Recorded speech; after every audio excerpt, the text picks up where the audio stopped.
Lynn, 98.5, the Sports Hub of Joe Murray. Football is back tonight. Yeah, baby. We'll react to the Red Sox today. We'll get into the Patriots and the Steelers. And we've been waiting to discuss Aaron Rodgers, his legacy, and who would you rather? We'll do a would you rather a couple of times tonight. So all that on the board as we're here until 11 o'clock tonight. 617-779-0985. That's the phone number. Street Team Joe's in tonight. He'll answer your calls. We got Skaz here as well. Been running around all day. We'll get you guys set up on all that later on. But again, the phone number 617-779-0985. We're on YouTube tonight. Just go to youtube.com. Search 98.5 The Sports Hub. Just click on and boom, you'll see me. I'm on there. My face. We got the lights going right now. We're busy and we're rocking and rolling here on 98.5 The Sports Hub. Well, where do we start tonight? And it's just, I think people are starting to get the Red Sox collapse feel. We talked about it last night. Is it a collapse? Are they collapsing? You lose 2 out of 3 to the A's, the homeless A's. I've heard. We'll start there tonight with our opening take, which is presented by Super Service Today, Massachusetts' #1 provider for residential and commercial plumbing, heating, cooling, and drain cleaning. Day or night, always done right. Visit superservicetoday.com. Well, the Red Sox, again, lost 2 out of 3. What are your thoughts, everybody? Are you hitting the panic button right now? Where's the old Bob Lobel panic button? Are you hitting it? Because I'll tell you right now, at 83-70, and the way that they're backing into the playoffs right now, and the starting pitching they got from both Giolito and Bayo, are you hitting the panic button? I think we're getting close, guys. Now, a lot can change. But the A's were supposed to be a layup. A layup! And they lose 2 out of 3. Mentioned it, Brian Bayo tonight, 4 innings, 5 hits, 3 earned, had 3 strikeouts, only 70 pitches. But he got pulled. Struggled. Rooker homered early in this one. Right? Yoshida got him going. David Hamilton hit a home run tonight after a big bunt yesterday. And then Trevor Story tried to keep them in the game late. He also homered. But it is the starting pitching. And again, Alex Bregman got a hit today, but it's still not enough for me. And I want to get into him coming up in just a little bit. But may I just start with the lineup tonight? So, you mean to tell me Connor Wong batting in the 6 hole is good?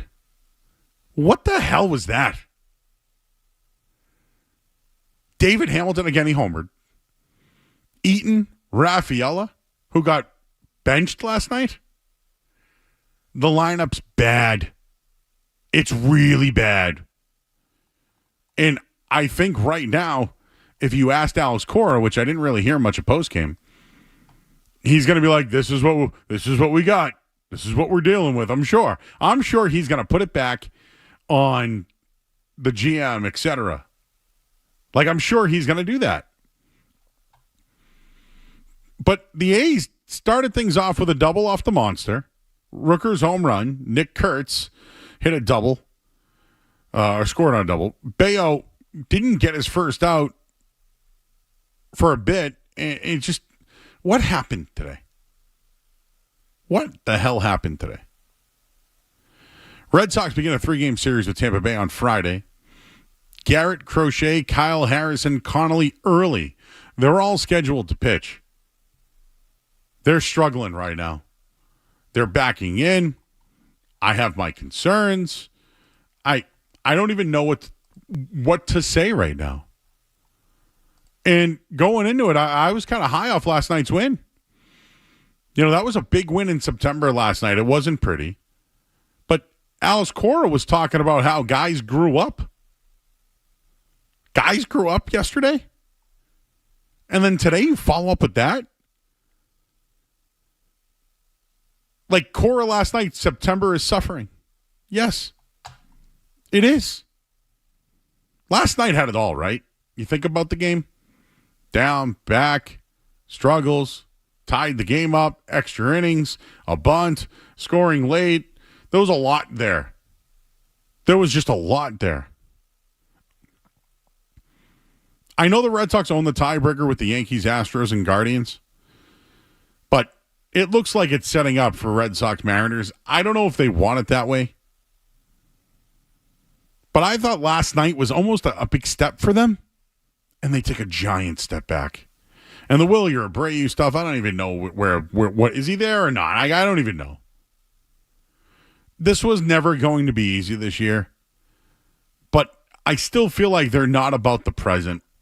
That lineup they threw out there tonight was pathetic. Absolutely pathetic. How do you think they can win? And, they scored 3 runs tonight. If you think about this team and what they did with Roman Anthony to what they aren't doing without Roman Anthony, I just don't. Here it is. Ready? You ready for this? You'll tell us that trading Rafael Devers was the reason for the turnaround, but then we can't say that it's Alex Bregman's absence is the reason why they're struggling. What is it? What's the truth there? Did they fall apart because of Bregman? Because of Roman? Or did they fall apart because they traded Devers? Or they got going because of Devers? And now they're falling apart because they don't have him. Like, what is it? Like, people are all over the place on that one, and now I'm starting to wonder what the hell's going on. So we'll leave it there at 617-779-0985. Your thoughts on the Red Sox. Is there a collapse? Do you feel it happening? I don't like the way we're seeing the team right now. And although this man got going, or at least got a hit today and a walk, there's been a lot of talk about Alex Bregman's future. I got a couple of takes on it coming up here. On the other side, of course, you can call in at 617-779-0985 or on YouTube as well. Just go to youtube.com. Search 98.5 The Sports Hub, and you can join the chat. I just popped in there. I see Sir Droids. I see a bunch of people. Russ Fox, James, George, more James, more Tommy, more Prince Humperdinck, Daniel. You guys are all in there. And we'll continue to take your calls here. See some of you guys already on hold. We'll take a quick break. I'm Joe Murray here on 98.5 The Sports Hub. You're listening to Joe Murray on 98.5.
throws arm side that have gotten away from him on backhands. This one not on the run. This one he had time to set his feet. Kurt's not a quick runner. Just lets it fly arm side. At that point, not enough time to put the tag down on him. Soderstrom will look at ball one. So 5-2 the A's in the seventh. Very costly error by Story here. Maybe we'll save it for later. But Skaz, why don't you pop on the old mic? The Red Sox lost today.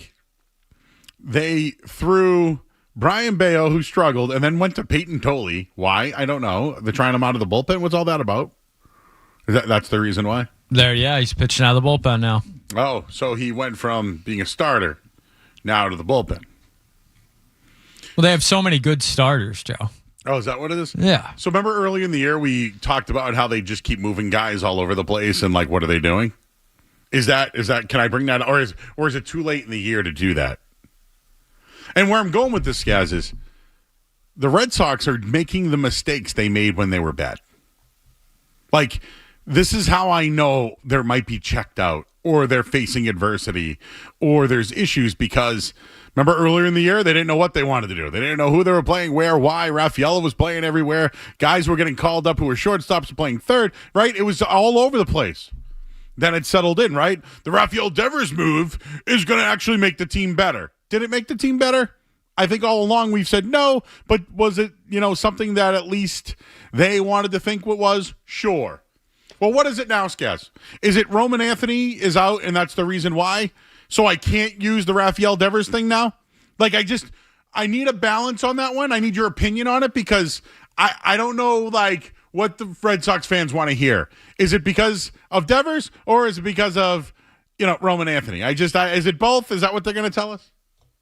I think it's an unfortunate case of, two things can be true at the same time. They're certainly missing Roman Anthony, and they're certainly missing the bat of Rafael Devers. The person in the clubhouse, I'm not sure so much. We saw them look pretty good after Devers left. So, Red Sox fans are, happy that he was gone. At least they were when the team was winning. I don't know if that sentiment still holds now that they're, falling out of a playoff position.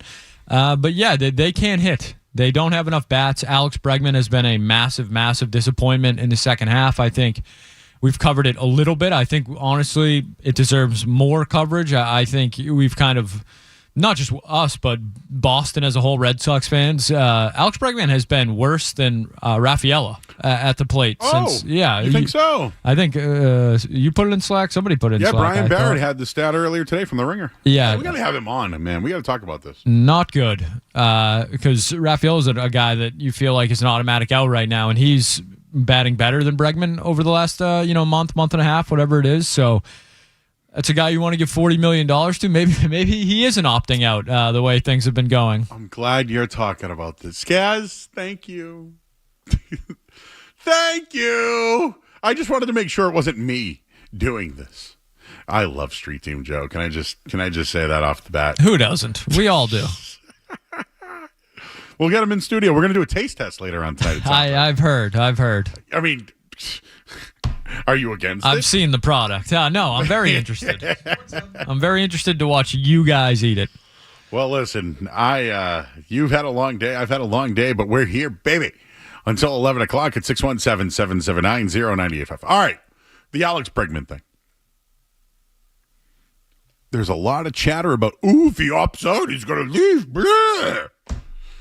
The only way Alex Bregman is getting $40 million or more is if he produces in the playoffs. Because he's not doing it now. He had a hit today. Does it sound like maybe things are maybe walk in there, throw it in there? The guy who hurt him today was Trevor Story, who's been so consistent. He's been so good, so consistent. It hurt him today, and it just stinks because now they're turning it back around to the bad team that they were. We're seeing it now. It's like an excuse. Oh, well, that lineup today was a joke. When's the last time Connor Wong batted in the 6-hole? I need to know. Has he ever? Absolutely brutal today. So Red Sox go down. They're off tomorrow. They need it. This is what I wanted to bring up, though. The Red Sox, after the trade deadline, have not had a winning record. So they have 9 games remaining, okay? So this is since 2018. Joe Murray research team, thank you. They went 33-21 in 2018. Since then, 25-29 in 2019. 12-14 in 2020. 29-29 in 21. In 2022, after the deadline, they went 26-32. In 23, after the deadline, 22-34. And last year, 25-32. Right now, the 2025 Red Sox are 24-19 since the trade deadline. They need to go 3-6 in the final 9 games in order to secure a winning record after the deadline.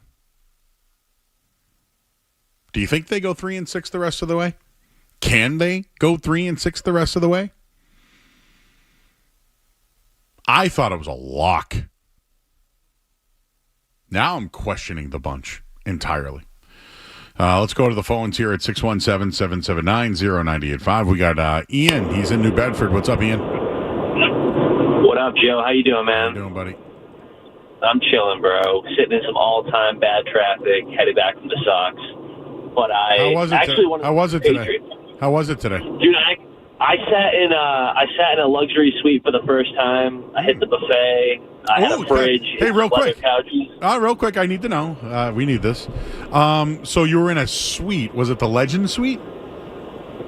No, it was K4, so it was like third baseline, like the Aura Pavilion. Ooh, the floor. Aura, huh? Yeah, it had some Aura, I guess, man. I can't afford it on my own. What'd they have at the buffet? So they had hot dogs, they had sausage, peppers, and onions, the typical chicken tenders, but, I had never had ballpark charcuterie boards before, so that was pretty fire. Ooh, they have any gabagool? They had prosciutto, but I don't think any gabagool, nah. I didn't get to the board in time, man. People go on, seagulls at a park when they're just eating cheeses out, Oh, yeah, man, the vultures, they come out, man. Exactly. What do you got for me? All in all, it was cool, bro. So I actually wanted to talk Patriots.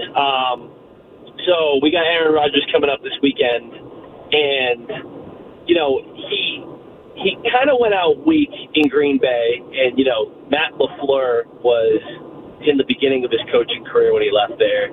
He completely dismantled the Jets. I just don't understand why Pittsburgh hasn't been more confident at the quarterback position for the last few years. And if this goes south with Aaron Rodgers in Pittsburgh this year, do you blame him or do you blame Mike Tomlin for not developing anybody or really having a plan? I think they're both in it together. I've always said this. If they make the playoffs, it's going to work, right? If this is either going to work or they're both done. You know what I mean? So I kind of put it on Tomlin because I think it's either going to, if it doesn't work out, he's done. They'll move on. Right.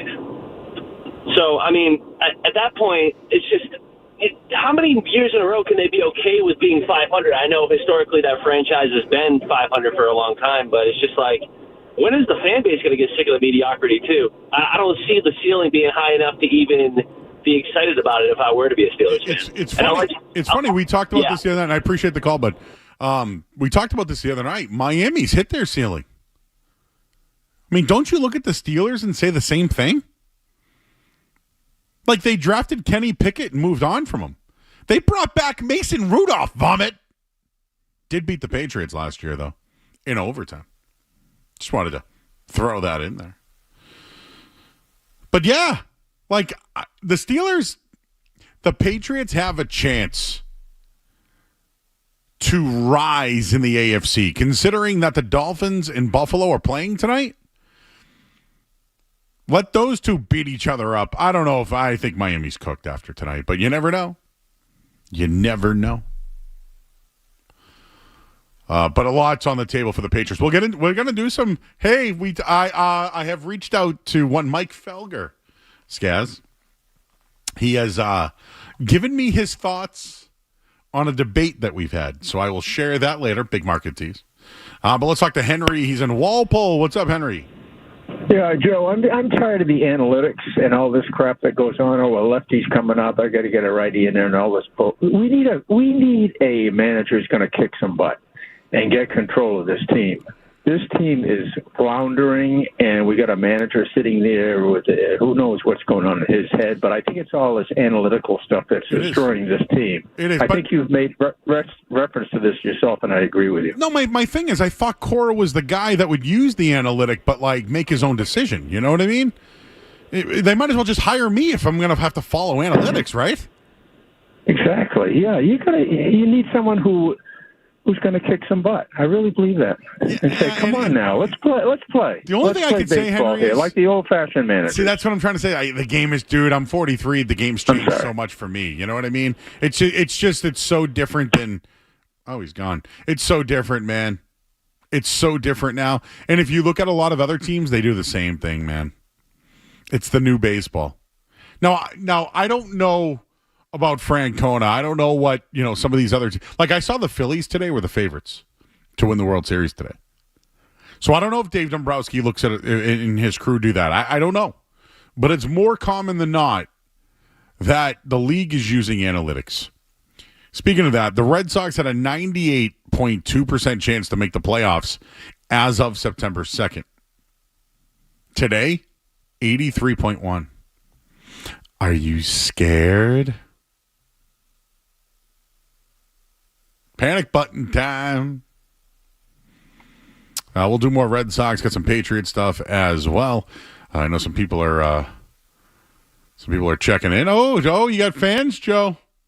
Joe Ariano has fans. Can't wait for Joe tonight. Street Team Joe. Not Joe Murray. Street Team Joe they can't wait for. I love that. We have a guest here tonight. I know a lot of the listeners here will know who he is. We'll bring him in coming up on the other side. We'll take a quick break. I'm Joe Murray. You're listening to 98.5 The Sports Hub. Sports Hub headlines presented by Celsius Energy Drink.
98.5 The Sports Hub. It's Joe Murray here until 11 o'clock tonight. I see our friends in chat already ready to go. Everybody is just fired up tonight. Cora out. People are comparing Cora to Elliot Wolf. Can you believe that one? Cora out. Let's bring him in. You guys know who he is. Calls in every night. He's a huge fan. He's got his own sports podcast. He's Justin and Lynn. Hey, I'm here. Yeah, he calls in every night. I've done his show on Lynn Television. It's called the Sports Wrap Up. You can check that out. And he's his dream, and he's partnered up with Northeast Arc in support of deployment, and they're trying to help Justin with his dream job of becoming a sports broadcaster. And he's live right now on 98.5 The Sports Hub and on YouTube. Justin, how are you, bud? I'm good, Joe. How are you? Well, I don't know, man. These Red Sox, dude. What do you think, man? They're killing me, Joe. Oh, God. They're killing me. They're making you upset? Yes, they are, Joe. They're, as we said, over the last 5 games, I don't know what the number is today, but over the last 5 games, they went, as you said the other night, 5 for 54 with runners in scoring position. It's worse than that now? It's worse than that now, and what they're doing is unacceptable, and they're collapsing to no end. And it's just, to me, if you want these fans to invest in the team, if you want the ownership, if you want to get fans to go to the game, you got to go out there and you got to perform on a nightly basis. Yeah. So here, Justin, here's my question here. If they make the playoffs, will you be happy? No. Yes and no. What's the end game here? Like, if they make the playoffs, wasn't that the goal? Like, wasn't that the expectation? The expectation should be to win every year. Win it all, you mean? A championship? No, not a champion. To win every year, Joe. That's the expectation. And I think it's up to the owners. It's up to the players to perform on the field. Do you think they are right now? No, they're not. Who's letting you down right now? So, the team as a whole. I'm going with one guy. Yeah. And no one's going to like this one. It's Alex Bregman. Yes, Alex Bregman. When Roman Anthony goes down, right? Yep. Who's the guy that should be stepping up? Bregman. Who's the guy that they spent $40 million a year on? Bregman. Who's the guy that's been there before and won championships? Bregman. Where is he? He is non-existent right now. And I watched him today before I came in here. And he is unbelievably struggling right now. Yeah. And do you think he's hurt? I think he is. Yeah, and he had the thigh issue, right? Yeah. And I just don't want to give him a pat. Like, we grew up with Manny Ramirez, guys who made $20 million, right? Guys who made really big money. Now he's talking about there's talk about him potentially opting out for potentially more. Who's going to pay the guy that didn't step up when they needed him in a playoff push? Nobody. And, it's mentioning that we're gonna mention this. Who's his agent? Oh, yeah, that's right. Scott Boras. See, I'll tell you right now, Justin knows what's up, everybody. This is why you got to check out the Sports Wrap. You called it. Bregman's sitting there like, all right, well, whatever happens with the team, I got my $40 million. I can opt back in for $40 million. But it's his agent that's talking, and it makes things murky is the word that I'll use. Yeah. And a lot of things right now are murky around this Red Sox team, and it's unacceptable to lose 2 out of 3 to the homeless Las Vegas A's or whatever they're called. Yeah, that one's going, huh? The homeless A's is really just, and I credit Big Jim Murray for that one. Yes. But you're right. This team that's out of it, right? This team that's kind of at the end of the year, they can tank it if they want. Yep. But now, remember, teams are motivated against the Red Sox because they are a playoff contender. Yep. And that they've been one of the better teams this year. And it's really disappointing. And plus, they have a day off tomorrow, right? Yeah. They've always struggled against the AL East, whether it's been the Blue Jays or the Rays, and they're going to see these teams on the final stretch. And they're not hitting right now, Joe. They're not hitting, and they're not pitching. We saw Bayo today. Yeah. What did he do today? So I'll say this about the pitching, Justin. Although Giolito had 5 walks yesterday, they needed more. Yeah. And Bayo today went 70 pitches, and he struggled. He gave up. He gave up in the first inning, Joe. Yeah. 3 runs, and then not a good start. Not a good start, and you're putting a lot of this high pressure stuff on the bullpen right now. And the bullpen last night was trusted, right? Or Yes. last night, 2 nights ago, they had Connolly early, right? Yeah, and what are they doing? The other night, Joe, what are they doing taking him out? What are they doing? What's funny, Justin, is you and I can watch the game and be like, "Hey, what are you doing, man?" But unfortunately, the game now is it's a spreadsheet. It's about a number, and they look at things and say, "Well, this guy's pitched 80 tonight. We don't want him to go past that." And we look at it and say, "The guy's mowing him down." Yeah, yep. But they look at it as the analytic, and unfortunately, that's why it's hard for us to watch and support, because they're just going by the numbers instead of maybe a guy vibing. They're going by analytics, Joe. Yeah. And that's not acceptable. You need to be able to win on a consistent basis, and they're just not doing it right now. All right, Justin, we're going to take some calls. How about that? Yep. We're going to talk to some of the people. Justin and Lynn's here, everybody. You guys know him. Calls in every single night. Yes, I do. Now, just real quick, your dad told me this because I thought it was pretty funny. You know me, I like a poop story every once in a while, right? Skaz, you'll love this one. So I always say for the people to say, "Alexa, play 98.5 the Sports Hub," and everyone's like, "Joe, why do you do that?" Well, his old man goes, "Alexa, play a fart noise." And it rips, right? Yeah. It does. So maybe you guys could look that up in the background. I don't know. We don't have an Alexa here, but maybe there's like a YouTube or something that has, "Hey, Alexa, play a fart." So if you find that, Skaz, let me know. I'd like to play that before. Yeah, let me know too, Skaz, please. All right. Well, we were going to take some calls. We lost the people, but they wanted to get back into the lineup. I have one more thing on just on the Red Sox, because I know you have some Patriots takes too. Yes, I do. So we got to get those in before we let you go here. Yep.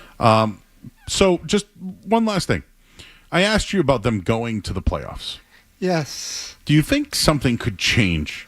Could Bregman get going? Could the pitching really catch on? Like, could they be, I don't want to use the word, I like to use the word sandbag every once in a while, kind of find your in sales, right? You sandbag this, so you get it for the next month. Could they somewhat be, playing for the playoffs and then really show what they have? Or is this what they are? I think this is what they are, but to me, I think they got something to prove over the next 9 games, and I got a message to those people who talk about magic numbers, and yes, I'm one of them. Ignore the magic number, because you're not going anywhere unless you start winning games, period. Yep. And that's what they should be focused on right now, is winning, and they're not right now. It's about the present. It's not about the future. Win games now, figure it out. Yep. Justin from Lynn's here, everyone. You know him. Yeah, Lynn Television. I went there. Beautiful, beautiful place, Justin. Yes. Right in downtown Lynn. You get over there. He has the sports wrap up is the name of the show. Yeah. So you can see any of Justin's old. You've had some guests in there too, right? Yes, I've had you in there, Joe. That's right. And hey, you also got to meet Mike Reese of ESPN as well, right? Yes, I did. And I believe his his family member is works with you, and he had a chance to. You actually, I think he asked you a football question, if I'm not mistaken. What was it? His daughter Talia Yep. is a volunteer down at the camp I go to down at Camp Pembroke. Yep. And Mike Reeves played a game with me over the week. Yeah. On Tuesday, shout out to Mike. Mike Reeves, shout out.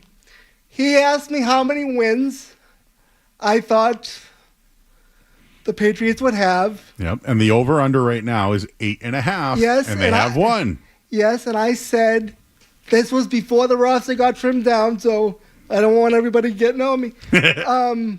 I said that I believed that prior to the season, they would have 10 wins. But that was based 10 wins, Justin. That was based off of the roster, the way it was then.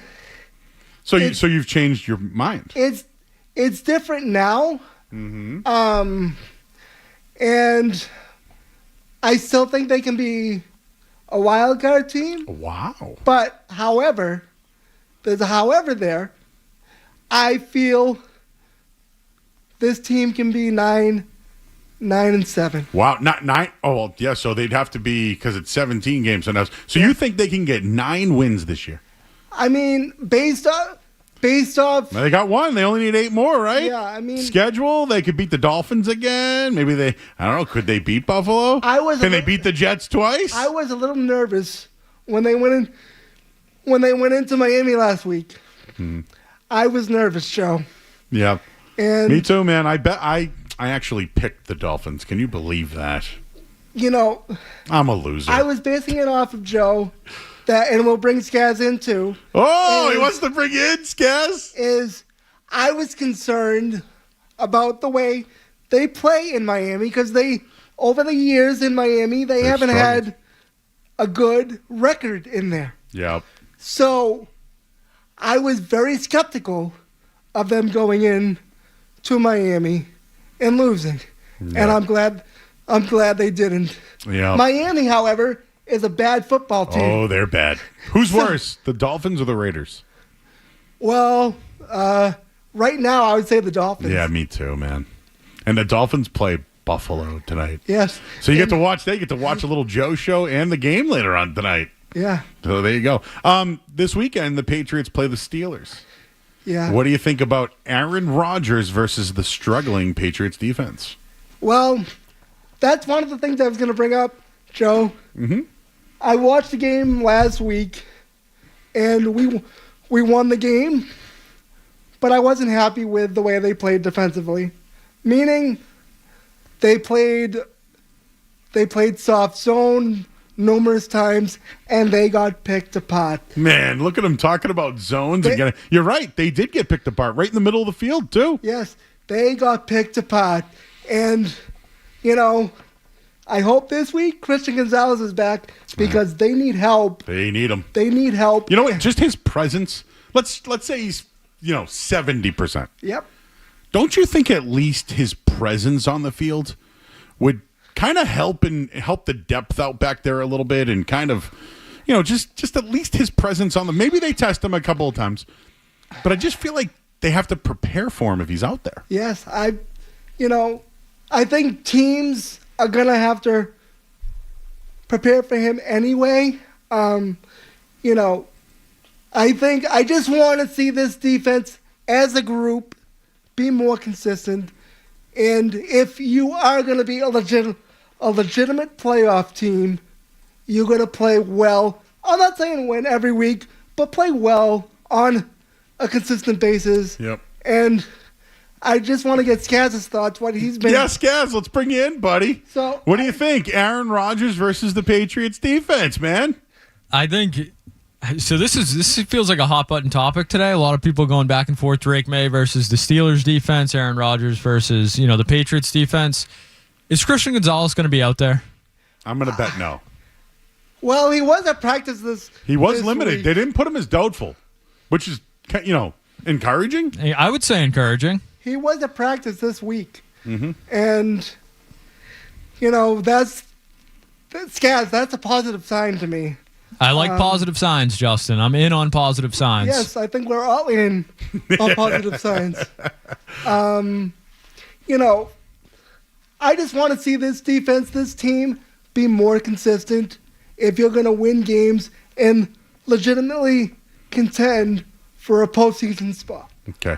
All right, Justin, here we go. We got a couple more minutes left. Yep. I'm glad you brought Skaz in. That was cool. You know, I appreciate it. That's how you're. So you're. He's a professional. That's right. That's what I'm trying to say. Like, what the studio's great, huh?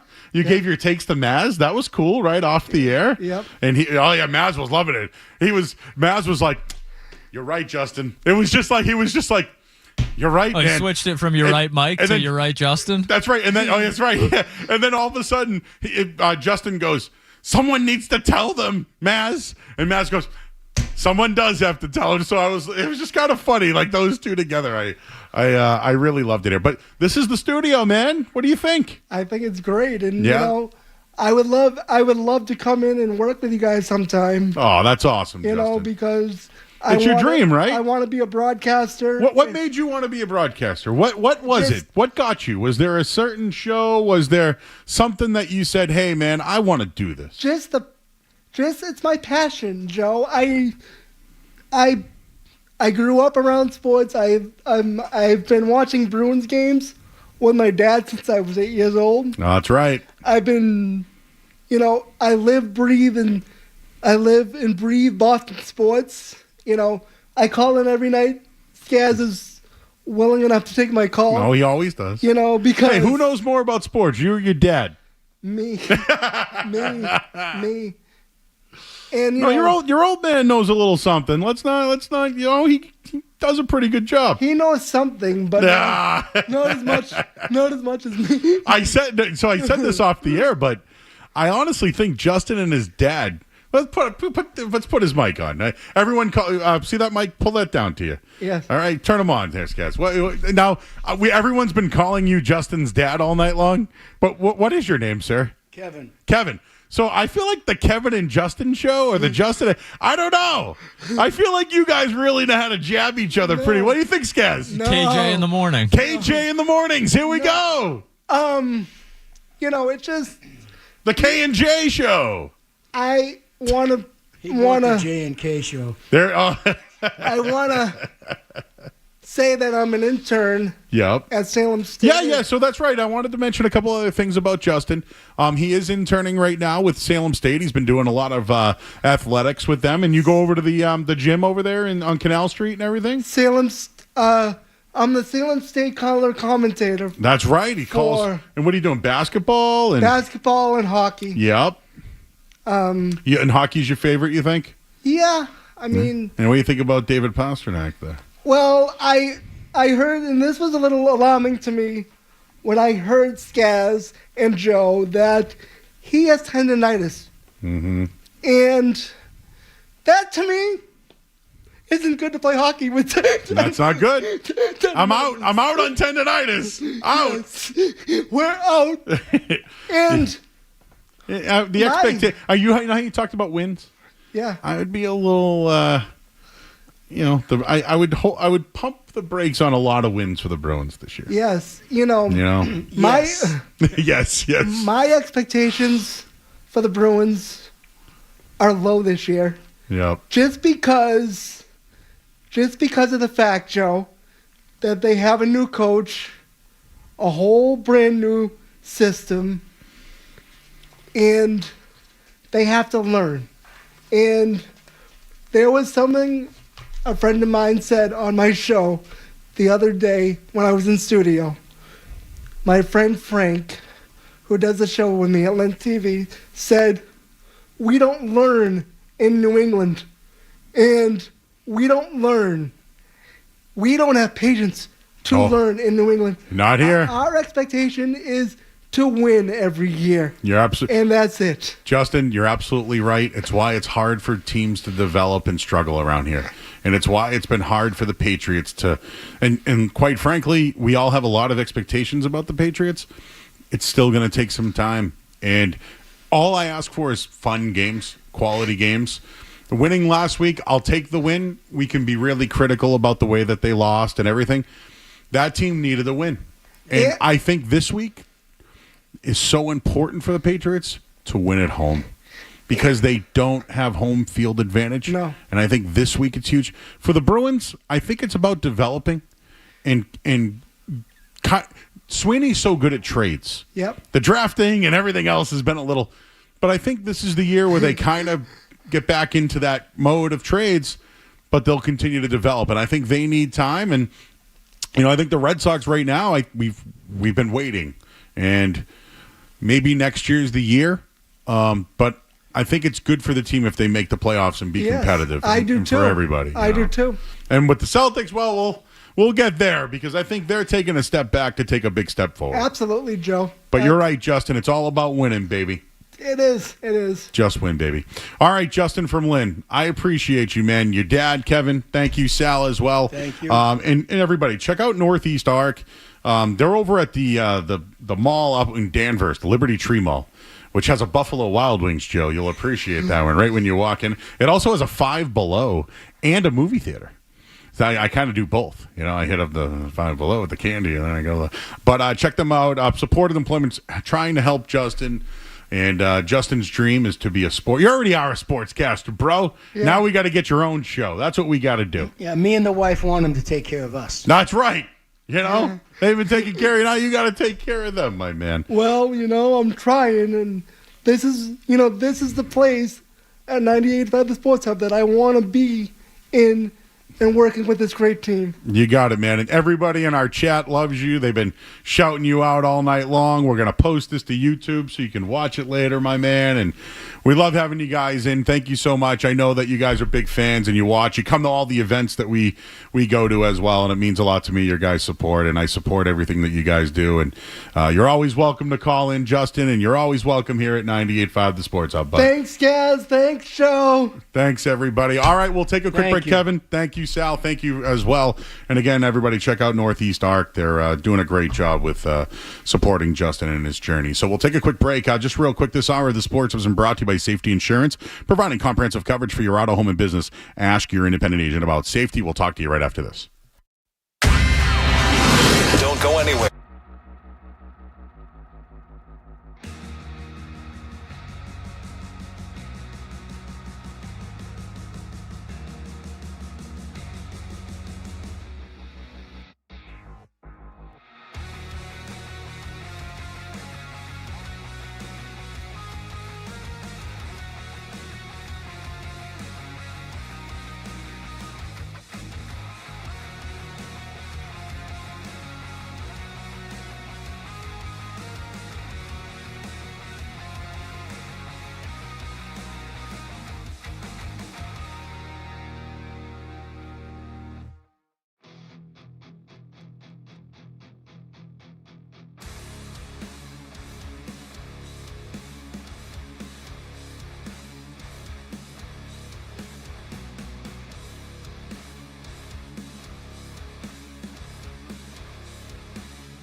right, back here on 98.5, the Sports Up. Big thanks to Justin from Lynn. Check him out. He's on Instagram. The Sports Wrap Up on Instagram. I'll share it so you guys can all find it on Twitter as well. But he knows his stuff. He loves Skaz. And he loves Street Team Joe. Shout out to him as well. We're here until 11 o'clock. The phone number, 617-779-0985. You can also find us on YouTube. Appreciate everybody checking out the YouTube tonight. And we're here. Football is just about to begin. I got to get it on our TV. What channel we got tonight, Skaz? Are we on? Amazon Prime. All right. Yeah, we're on one of them. I can never figure these things out anymore. Is it on Amazon? Is it on Hulu? Is it on, where the hell is it? Is it on the CW? Technology. How do I find it now? What? Justin, I know, man. It's like, what are they doing to me? I just want to watch it on a television. What's going on? Oh, here we go. We got it. All right, I'm logged in still. That's what I had to do. I had to log into everything so I could get everything going here. We got the games up. We got the Paw Sox on. Well, not the Paw Sox. Wow, the Woo Sox. Whoa, my brain took me back to the old past. All right, Skaz, here we go, buddy. You wanted to do it. We got it. Let's just do it because it's been a topic of discussion today. Would you rather Drake May or Aaron Rodgers on Sunday? What would you rather? Skaz, I'll start off with you, buddy. Drake May or Aaron Rodgers? Drake May. Easy one for me. I'm not an Aaron Rodgers guy. I understand the talent's there. Understand this upset. I heard this discussion earlier. I didn't hear anything today. All right. So, yes, a lot of driving today. So I heard some of it. But, yeah, Drake May, the upside for one game, I still think it's Drake May. I understand what Aaron Rodgers is. He's, Hall of Fame talent, Hall of Fame career, all that. But how many times have we talked about the last time he threw for 300 yards? I can give you the numbers if you need it. It's happened twice in the last 6 years. 2 times in 6 years he's thrown for 300 yards. Now, he has done 280. But the threshold's 300, baby. Threshold this is 2025, offensive league, passing league. I think Drake May is more dynamic, at this point in Rodgers' career. I think the upside with Drake May, even if it is just one game, is more. Obviously, the downside with Drake May, you'd probably say, is more as well, as turnovers, all that. But I'm including the defenses. I think the Pittsburgh defense has been atrocious to this point in the season, especially their running defense, which is something that I think Drake May can exploit. He hasn't run a ton this year, but he's been pretty timely with his run, something that he's grown with. He's progressed and not just looking to take off when he needs to. So if you made me pick who would I rather have be my quarterback this weekend, Drake May or Aaron Rodgers, I'm taking Drake May. Ooh. All right. So I think we know what Aaron Rodgers can do. Like, to have this discussion and really kind of sweep it out a little bit. You know what Aaron Rodgers is. He's a guy that's probably not going to throw for 300 yards, probably. But he is a guy that can come back and win games. He is a guy that can keep you in a game. Earlier this year, right, he came back and won. Right, but last week he struggled through 2 interceptions. So I think you almost know what Aaron Rodgers is, and he's definitely on the back 9, maybe even on the 18th hole. Drake May, there's just a ceiling to it, right? There's the higher ceiling there. It's almost like the unknown. In a way, I think I would take Drake May for that simple fact. Drake May maybe could throw for 300 yards. He could probably run for 50 or more. Maybe he can run and throw for multiple touchdowns, whatever. I think he's the more athletic player right now. Clearly, I mentioned the ceiling. But when it comes to the two teams, what's a better roster? I do feel as though maybe Pittsburgh with DK Metcalf, Jalen Warren, would I rather that than Kayshon Boutte, Stephon Diggs, Stevenson? I will say the Patriots have the advantage in running this week. I really do. Between May, Stevenson, Henderson, and Gibson, I feel as though they're stronger there with their backs. Wide receivers, it's probably DK Metcalf, just in that crew, Austin, etc. Maybe it's a wash at tight end. I don't know. Freiermuth's a kid that's still got a lot to prove, but Henry's been great. I think really where the talent is different is on defense. The Patriots don't have a TJ Watt. The Patriots, and Highsmith's not playing this week, but they don't have a guy like that. So when I look at it in the end, it's probably the Steelers' overall talent in Drake May beating that. I think that's going to be the story this week. Can Drake May take on a blitzing team with a strong defense led by a veteran quarterback? A team that has struggled to run the ball over the last couple of weeks. But I think the debate of Drake May versus Rodgers, you know what Rodgers is.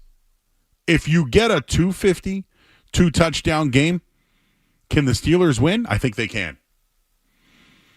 So I think Drake May does need to be the guy for multiple touchdowns, rushing, throwing, but also the running game. Getting that running game going for the Patriots, because I believe that can be the difference. So if you put Aaron Rodgers on the Patriots this week, would they beat Drake May and the Steelers? Hell no. But can Drake May and the Patriots beat Aaron Rodgers and the Steelers? I think it's absolutely in reach. So we'll leave it there at 617-779-0985. Drake May, Aaron Rodgers, your thoughts on that? We got a ton of stuff out there. Patriots still out there as far as what they'll do this week. A lot of Drake May chatter as well. We got Thursday night football underway as well between the Bills and the Miami Dolphins. Maybe we'll get another feeling about the Patriots based off what happens with the Dolphins tonight. I know we brought up another discussion. Aaron Rodgers versus Brett Favre. That was something I happened to ask Mike Felger today. He gave us an answer on that. And Jason Tatum, do we have an update?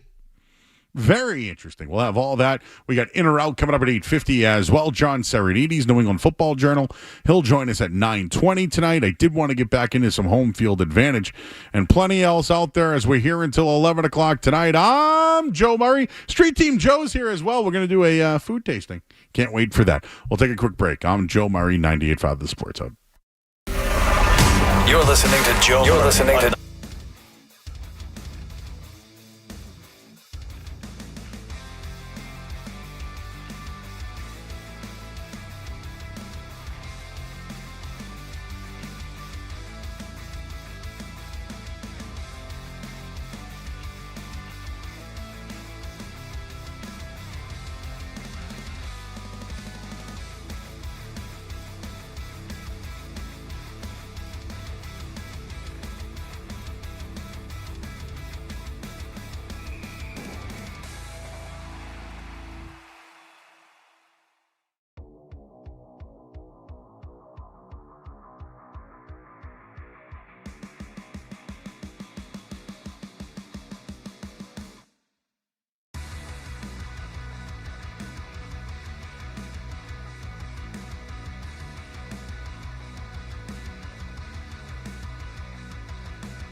Wish Street Team Joe's got something for us tonight. I can't wait for this one because we've done it in or out before, and Joe's been texting us. He's been like, "Hey guys, I got this." So I don't want to hype up the Street Team Joe visit tonight, but it's going to be a good one. Feel free to call in, guys. We're here all night long. 617-779-0985. I got a lot to get into tonight, and really, guys, it's whatever you guys want to get into. I got this one here from Old Man on the Moon. Love that one. On paper, Rodgers is better, and with like 50-ish less games. What do people think about that one? What else do we have tonight? Wanted to kind of bring up a few other topics. All right, guys, should we do it now? I wonder if people are interested in the and let me pull up our Slack channel real quick. I know I've been kind of slacking on that all night long. We've had guests. I've been running around, so I'm finally getting settled in. And it looks like the Miami Dolphins are moving the football on the Buffalo Bills right now. I was wondering if there was an upset opportunity tonight. But right now, the Dolphins are first and goal against Buffalo. 10 minutes to go, and you guys got to remember, when it comes to betting lines at times, sometimes you just have to look at the number, forget about the teams. And, right now the Dolphins, let's see if they can punch one in. I saw this from Andrew Callahan today, and I wanted to bring it up. Can the Patriots take the next step against the Steelers? I mentioned about the two teams and everything to that degree. But this game should provide a progress report for us, right? We were just talking about Raiders and Dolphins and who's better and everything to that degree. But, we've had 2 weeks. The Patriots will be getting ready for the Bills coming up on Sunday Night Football. So what kind of team are we going to see when that happens? And right now we know the Patriots are in a rebuild. This is what Andrew Callahan kind of wrote. We know they're in a rebuild. You lose a close one to Buffalo. You can dress it up as a moral victory. But where is the measuring stick? Where is the measuring stick for the Patriots? The Steelers famously play great football after a loss. And I got the numbers for you, and I'll give them to you in just a little bit. But when you really think about the Super Bowl era, the Steelers have hired 3 head coaches in that era. And Mike Tomlin hasn't suffered a losing season since he was hired, 20 years ago? You ask Steelers fans, they're freaking out, man. Their team hasn't won a playoff game since 2016. They've been outscored in 4 of their last 6 seasons and missed the playoffs twice. They're at their ceiling right now. So what happens on Sunday if the Patriots, who've been, in the gutter the last couple of years, beat Pittsburgh? They take a step forward after beating Miami last week. They scored 30 points for the first time in 3 years. Can they take another step? And I mentioned this earlier, but Pittsburgh right now is a 1.5 favorite, despite losing its home opener. If you really look at it, this is why I wanted to bring up home field advantage. This is a game where it should be home field advantage for the Patriots. But this game, again, is going to be on the Mike Vrabel shoulders, the Josh McDaniel, Drake May shoulders. They pulled it out last week. They did. They literally pulled it out. But can they fix their problems on defense? Penalties, false starts. Can they overcome them again? The tackling, right? The tackling, they whiffed 14 times against the Dolphins last week, and Robert Spillane struggled. He had one of his worst games. I think he bounces back this week. But what if the Patriots do whiff again this Sunday? How does the Miami game look now? Do we look at the Raiders differently? The Steelers know what they are. They know what they are, but they also know they can be a competitive playoff team. They know that. And if you remember back in 2019, the last time I believe they played at Gillette Stadium, the Patriots won 33-3. It was the season opener on Sunday Night Football. Pat celebrated their record 6th Super Bowl that night. I remember it.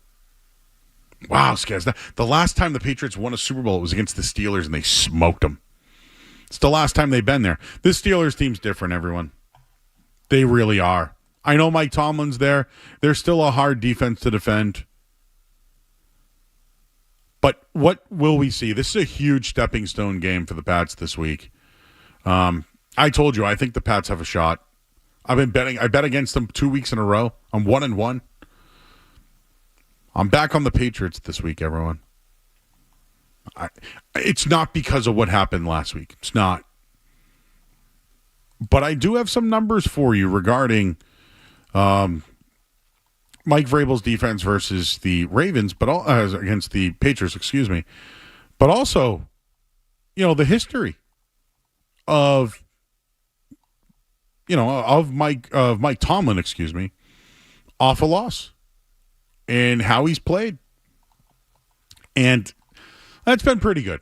How about that? It's been pretty good. And here we go. In Tomlin's 8 road games following a home loss versus in which teams finished the season with 7 or 9 wins, the Steelers were 3-5. The Steelers were favored in those games, and they went 1-3. And when they were the underdogs, they went 2-2. They are the favorites this week. The 4 games in which the Steelers were favorites after losing the week before: 2011, 24-17 win over the Bengals. 2012, 27-24 overtime loss to the Cowboys. In 2016, they lost 21-14 to the Ravens. And the last time it happened was 2019. They lost 16-10 to the Jets. So, realistically, when they've lost and then gone on the road as a favorite, Mike Tomlin in his career is 1-3. Advantage Patriots. 617-779-0985. Do we have the pleasure of talking to Ryan and Malden? Hey now. Wow. Hey, what's going on, Joe? No clock, Ryan. This is your forum, my man. Welcome to the night show. Man, it feels good to have, and I'm being serious, it feels good to have no clock right when you call up to a show. And got to say, shout out to the chat, shout out to the family, shout out to the chat. Man, I ain't going to lie, I was just telling Skaz, I'm a little nervous. It's weird to have no clock and just, haven't called you forever. I don't think first time, long time. Well, I appreciate it. You're in our chat every night, so I appreciate you chatting it up. What do you got tonight? You got what do you got? You got food talk? You got Patriots, Steelers? What's on the docket? I got a few thoughts on the man. I got to get my phone fix my volume up. But I got a few thoughts on the Patriots, and I got some ice cream talk. You got any good spots for me? Yeah. Yeah. Real quick, I think the Pats. And I'm with you on the Pats. I think this week, I think they're going to take it with Pittsburgh. I think Drake May, you got to run the ball for open up the pass game for them. You know what I'm saying? And I got him winning 24-21, close game. I hope Rodgers does not miss a kick. I mean, he's got to really. I'm sorry, who? I always ready. Let's do it together, Ryan. Ready? Borregales. Boom. Yeah, well, when I say it quick, it's the Italian way of saying it, like Borregales. Bolognese. Malone, what are we doing? Hey, but yeah, I think you got to keep an eye out for him, man. I think he's going to miss more. I think he's going to miss another kick, but what do I know? All right. Well, the special teams has made an impact so far this year. Oh, definitely for sure, and I think it's going to come into play this week for sure. Mm-hmm. What do you got for an ice cream take? Well, I was going to ask you, man. So I'm craving ice cream. I was thinking about Sonic's because I love their fraps and milkshakes, but also I was going to go down to Revere Beach and try out Kelly's Cream. I haven't been there in a long time. Cream. Oh, dude, get a hot fudge sundae from Kel's Cream. Oh, baby, soft serve. But again, you're in what's the place in Malden right there that everyone loves, the ice cream joint? Oh, Dairy Delight. Dairy Delight. Yeah, what's up with them? Why not them? Oh, they're great, man. I actually went there 2 days ago, so I know their menu in and out. I know that. I know their menu in and out, man. And they're amazing. Don't get me wrong, but now if you went to Sonic, could you get food? Oh yeah. I don't know what it's called. I think it's the number 6. It's the cheeseburger. Comes with the tots, and it's loaded up, man. You get the peanut butter frap on the side. Oh my God, it's so good. Wow. But I was going to say real quick, the one thing that Kel's Cream got that a lot of ice cream places don't have, the Skinny Jimmies. I am all about the Skinny Jimmies. Love myself chocolate sprinkles. Yep. Why not? Hey, can I give you another suggestion? Absolutely. What about Friendlies on 114? Man, you know what? See, this is why I love the Joe Show, because you have the best food takes. You are a man of the people. I mean, when I go down to Dom's right down the street from me, I mean, they always say, hey, tell Joe I said what's up, this, that, that's and cool. the third. I love that. Yeah, and Dom's got the best steak tips in the world. My God, that sauce, that marinade, you can't beat that. No one can beat that. Yep. I can confirm. Sources on the ground have texted me. Okay. Kel's Cream is closed right now in Revere. No. Bird is listening and he's checking in. He wanted you to know. All right. Well, you know what, Bird? I appreciate that. So now, I don't know. You know what? I think I'm going to go Sonic. So I think I might go Sonic. That way I can grab maybe a burger or some tots or something like that. I got one more for you. Would you dip a tater tot in ice cream? Oh, absolutely, yes. It's like me when I go to Wendy's, when I get the fries, I'm all in on dipping my fries in the chocolate frosty. That's a must. I mean, it's good. You know what I mean? I'm a dipper, man. I'm a dipper all day. Do you know who Street Team Joe is? I do, okay, so yes, I do. I've seen him on the show, and I love your show. I just started watching it, listening to it the last maybe, I want to say year, give or take. I've been very busy in life, but yeah, no, I know a little bit about him. I don't know too much. Well, would Street Team Joe dip his fries in the chocolate? Okay, he gave me the Joe. I think he's a dipper. I think he's definitely a dipper, man. He looks like one. I mean, You know the old Steve Miller Band. Some people call me the Space Cowboy. I'm a sniffer. I'm a dipper. I'm a lover, and I'm a sinner. Exactly, right. man. How's the love life? You got any crazy stories for us? You know what? The love life is good. Me and my gal have been doing good. We just been doing everything on the low. I mean, I have a YouTube channel, and I know people. You guys, you see my chat. I actually just reached 3.8 million views. Is it called Ryan and Malden? No, it's Ryan Newey's Pyrotechnics 2421. Throw it in Slack, will you? I'll post it in. Oh, okay. I was going to say, if you like fireworks, man, or anything like that, you're going to love the channel. That's all. So I don't want to. You're extreme, huh? Yeah, I try, man. I'm trying. I've been averaging 1 million views every month and a half, and I really can't believe it, man. Just little old me, just pushing out the bangers all day and night. I try to do it. Do you ever do Do you do it like street stuff, or do you go to a bars or something? So great question right there. That's a great question. So I consider myself a street pyro, and I got the bangers and goodies all day. But I also did this 4th of July. I went down to Cape Cod, and I did a city show for the city. So I do both. So because it's I'll tell you what though, I don't want to get whatever, but the fireworks nowadays, it's getting very, very expensive to buy a cake or get this, that, and the third. It's getting very, very expensive. So hopefully I can keep it up though. I got a buddy who does that. I can tell you in chat. His name's Greg. Okay, but all right, he does it for this when 4th of July or something. Oh, nice. Yeah. Hey, Joe, what's your favorite impression to do? Because I know you will love impressions. Skaz, what do you think my favorite? What do you think? Well, do you have an impression? He asked me what my favorite impression is. I can think. So I'm gonna probably, I don't care about embarrassing myself.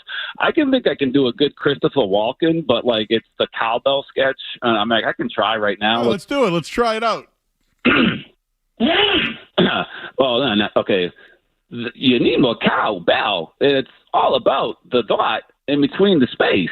How's a little bad? Is that bad or good? I kind of like it. Skaz, would you like to give a little bit of a Christopher Walken, if you don't mind? I don't know if I can follow that up, Joe. I like to Joe Dirt. No, let's hear. I heard yours the other day. I liked it. Yeah. Oh man, here we go, Skaz. Let's go. It's a lot of pressure, Joe. Come on, Walken's a tough one. You got to be like, well, you say it's like that's pretty much it. Well, that's Walken right there. Yeah, I don't have a great walk. Yeah, we don't do impressions, Joe. It's like listening to the Joe show. You just gotta keep on going, and go as Joe is on the flow. But I can also do Wolfman Jack, and I tried that one real quick. Sure, let's go. Why not? Sure. All right, little guys and girls. Hey, catching at you. Just as American Graffiti. This is coming for you. It's like him with the popsicles. So coming at you live, 98.5. I got to get a little more graspy. It hurts my voice to do it. I'm not going to lie. Well, I'm more of a on-the-spot impressionist. I would never call myself an impressionist, though. Right. I tried my John Madden the other night. Well, it didn't really come out well. I gotta say, it came out enough where I knew what you're going for. But listen, this is why you got to keep doing what you're doing. Keep working on it, buddy. You keep working on it. That's right, brother. Ryan, great job, buddy. All right, man. I got your YouTube channel in the Slack in the channel. All right, man. Will do. And I just want to say, Joe, Skaz, you guys kill it every night, and just you two and the intern. And I got to say, you guys really do make my night a lot of nights. And just keep up the awesome work, guys. And I'm sure I'm going to call you guys again. And on that note, shout out to the chat. You guys keep up the awesome work, and have a good night, Joe. Appreciate you, man. Ron. Thanks for calling, buddy. Ryan always calls the midday show, and he's in our chat every night. And tonight was the night he decided to call in with his Christopher Walken. Street Team Joe has informed me that he thinks he does a good Christopher Walken. So he's going to, instead of putting me on the spot, we're going to have Street Team Joe when he's in later. He'll give you one. Should we do Walken or Walken? Oh, boy. What's walking in? Ooh, what's walking in? Oh, God, do we have people got to be calling in with their impressions? I don't know, Joe. It's usually 9:30 is when this happens. We're off the rails early tonight. And the people are loving it. It is. It's been a day. We're going to talk to John Serenites in an hour. He's from New England Football Journal. I got to ask him about BC football. You know what's funny? When you're really busy, do you ever get a chance to use the bathroom? I can't tell you the last time I have. Like today, you're saying? My leg has been shaking like you can't believe. Joe, we can go to headlines. Let's go to headlines. I'm Joe Murray, 98.5 The Sports Hub. Sports Hub headlines. Presented by Celsius Energy Drinks. All right, Red Sox lose today 5.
right, back here on 98.5 The Sports Hub. I'm Joe Murray.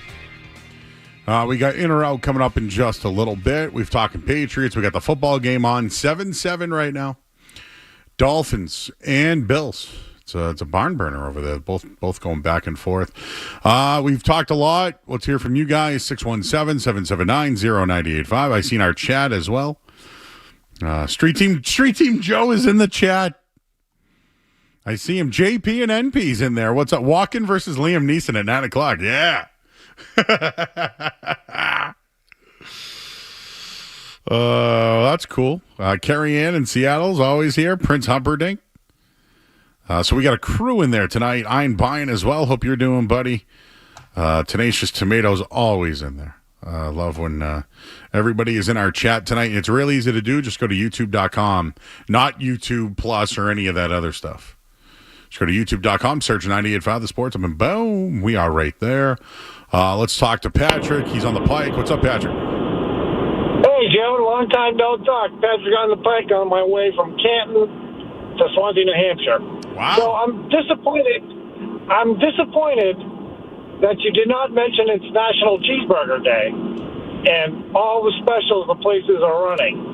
Now, I haven't had beef since July 11th, and I got 20 double cheeseburgers from the value menu, 50 cents a piece at McDonald's. And I'm on today? burger 11. Wait, today? Today. Okay, today. wait. I need to know this real quick. Wait, what's going on there? I'm sorry. Did you say you're on burger number 11? Yes. Like today? Right now. I bought them on the way out from where I work. Okay, hang on. Yeah. Let's recap what we're talking about here. It's National Cheeseburger Day, and you're upset I didn't bring it up yet. But we do that at Musings, but it's fine. It's an hour away, but we can do it early. So today's National Cheeseburger Day. Now, did you double dip, triple dip, or did you go one spot, 11 or 20 burgers? I went to 2 different McDonald's. You double dipped? Because, I did. Did you use the app, or did you just use the... Yeah.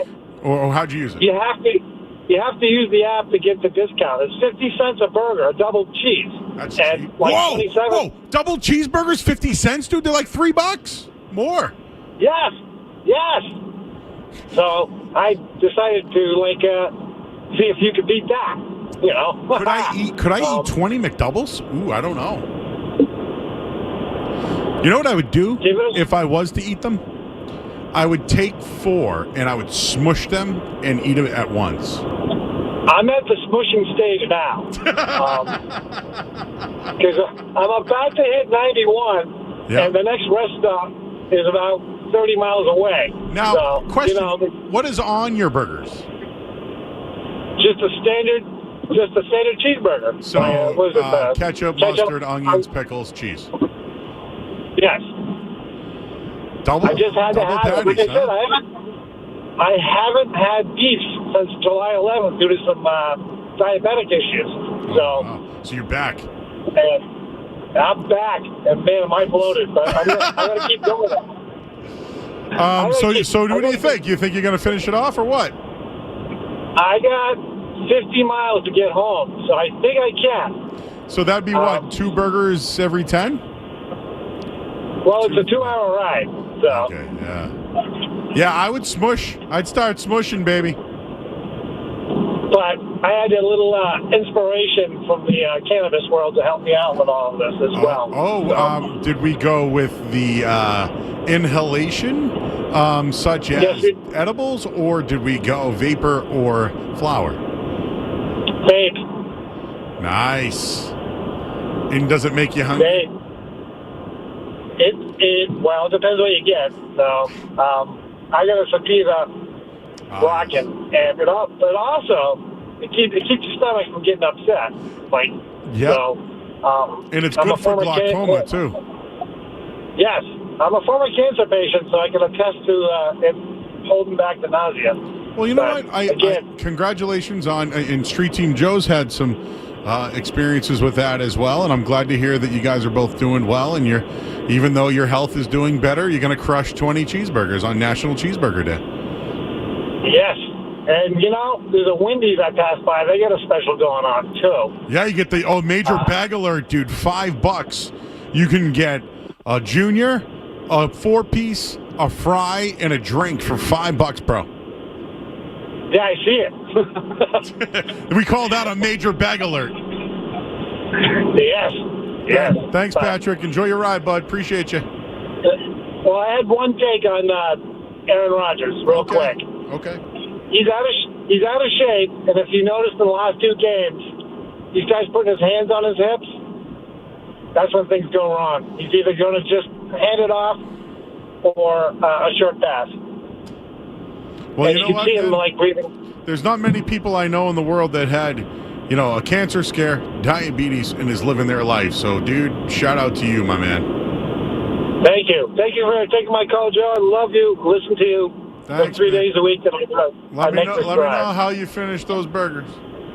I'm going to take a picture of the inside of my car. There's wrappers everywhere. Tweet it at me. I bet you. Oh, is it smelly in there? Yes.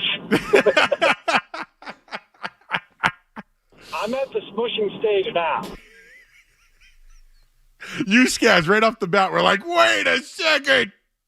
I mean, I hear 11 burgers. I gotta put everything on pause, Joe. You were gonna gloss right over that. You're right. That's called comprehension issues. I can't let That's why that happen. I need you. No. What?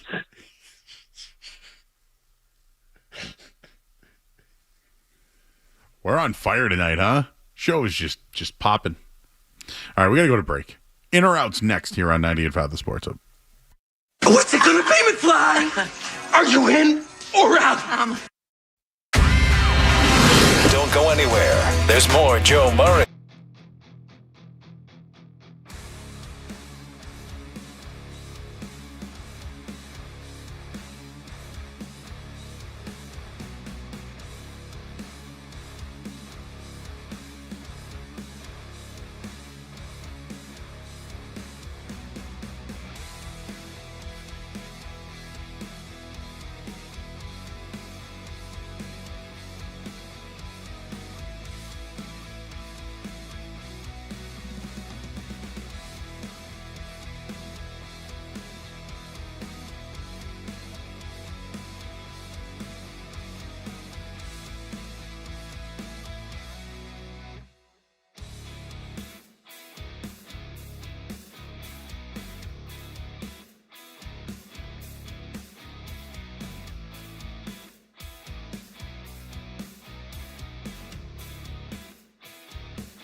a fan of Sylvester Stallone. Sylvester Stallone said he wanted to direct a Rambo prequel himself by making it with AI and also de-aging technology.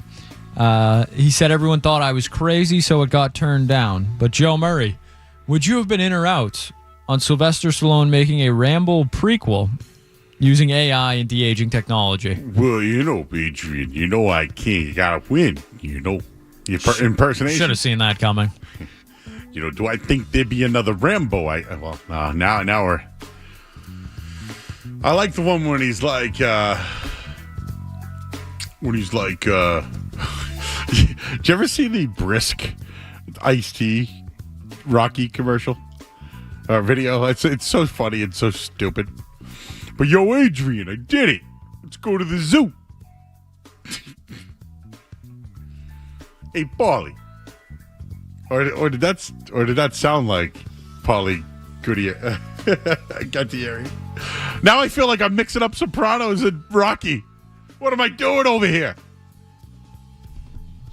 Take it to the zoo. Rambo AI? Out.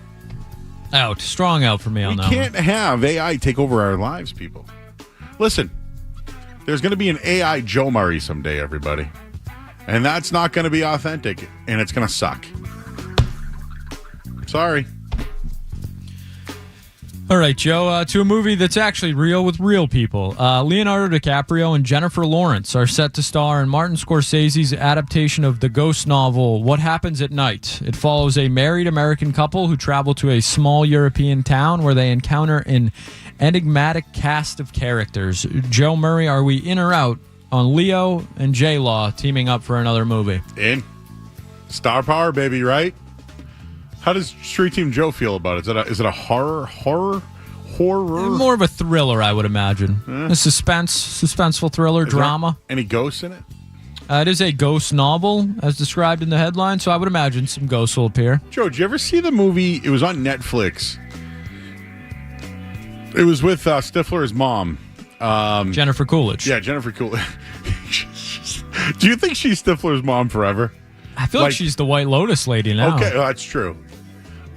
She's from here, I believe. Local. Yeah, local girl. I think she gave Bryson's commencement speech, but That's right. Could be, yeah. He hit me up the other day. I was supposed to fill out a survey, but then I filled it out and it was too long.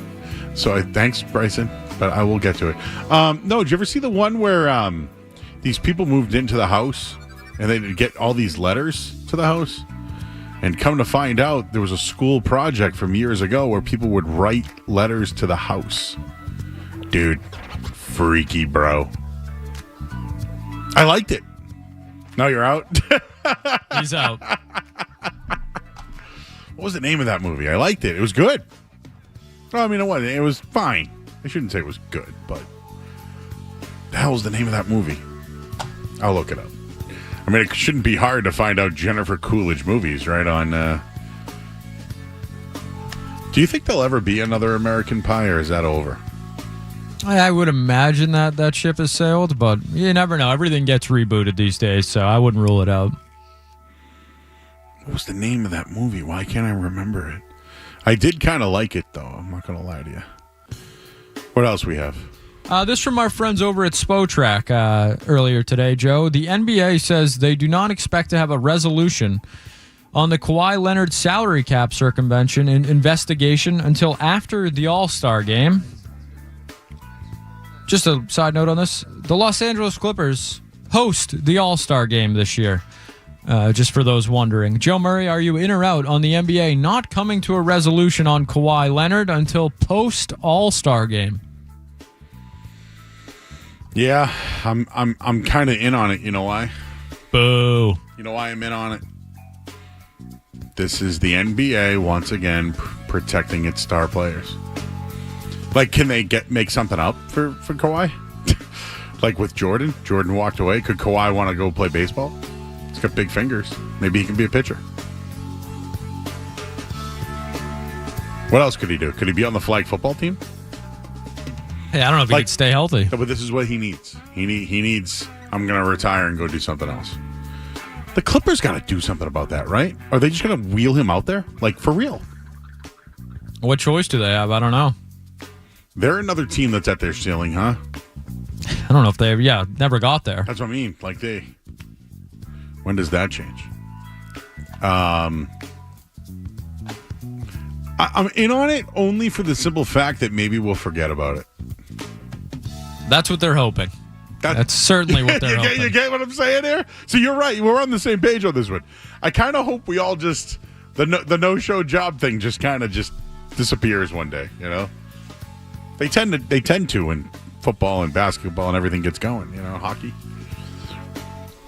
All right, Joe, the Muppet Show is returning with a one-off Disney Plus event special in 2026 to celebrate the iconic series' 50th anniversary with Sabrina Carpenter set to guest star. Joe Murray, are you in or out on a Muppet Show one-off with Sabrina Carpenter?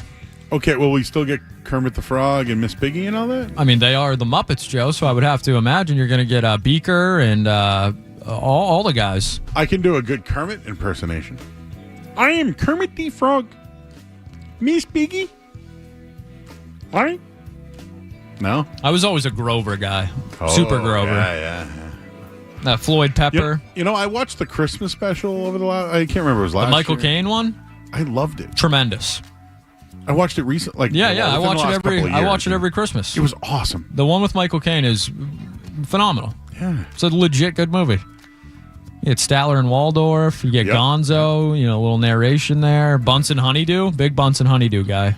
So one thing I wanted to bring up about... Remember I was doing the impersonations earlier? I'm in, by the way, on this. I feel like you would be a Swedish chef guy. Ooh. I was always a Cookie Monster. My apologies. I mean, how do I not love the Cookie Monster? People really liked your Kermit. I am Kermit the Frog. I wish I could have more Kermit. Yeah, the chat likes that. I love you, Miss Piggy. Hello. The reason why I think I was going Rocky Sopranos for a minute. Do you remember that Paulie, Rocky's brother-in-law, was on The Sopranos, but he had a coughing condition? So I think I kind of went Paulie, Rocky, Sopranos, because that's what, but my brain for some reason was thinking about all that. And to come to think about it, he was on the show. Rocky's stepdad was in Sopranos. He died coughing. He was Bobby Baklava's dad. That's who he was. Bobby Baklava's dad was Paulie from Rocky. Get it? It all comes back Kermit to Rocky. the Frog. I'm sure Bobby Baklava could smush some burgers. Oh, he was in the smushing stage for a while. But one thing I'll say about Bobby Baklava. He loved trains. Oh, he loved trains. Never date the boss's sister. Anyways, where I'm going with this is, if you watched it deeply or closely, remember when they got into a fight down at the cabin? They were on a boat together. And Bobby said, I was told when you die or you get whacked, everything turns black. What happened at the end of Sopranos? I think we got whacked. Spoiler alert. Oh, Did you hear one? Do you know who's watching The Sopranos right now? For the first time ever. Not Street Team Joe, but he is. But not who I was referencing. Another Joe. A more famous Joe. A head coach named Joe. Joe Mazzulla? Joe Mazzulla is currently watching The Sopranos right now for the first time. And apparently he is thoroughly enjoying it. He went out to dinner with the Midday Show last night. That was a topic of discussion. Yeah, I know. They're jealous. I'm jealous. You know what? I just want to eat with Joe Mazzulla. I don't want to talk basketball. No, they talk Sopranos, I guess. He's on season 6 right now. I want to talk Dell's Lemonades, Rhode Island food, and maybe some crazy movies. Hey, I believe, if I'm not mistaken, today is the 15-year anniversary of the movie The Town being released. Look that up, Joe. But again, Joe Mazzulla watching The Sopranos. Yeah, it's crazy that he hasn't watched it yet, I feel like. Feels right up his alley. I felt like I've said this before, so I'm going to say it again. The fact that the boss's daughter's boyfriend had to work the job, if anybody deserved a no-show job. It was Finn. And I'm telling you right now, Vito would have been in a better situation if Finn got a no-show job. The town, 15 years ago, yesterday. It was close. Close enough, right? Hey, directionally correct. We'll give it to you. Hey, yo, Adrian, all I know how to do is fight. We've lost Joe. Apollo.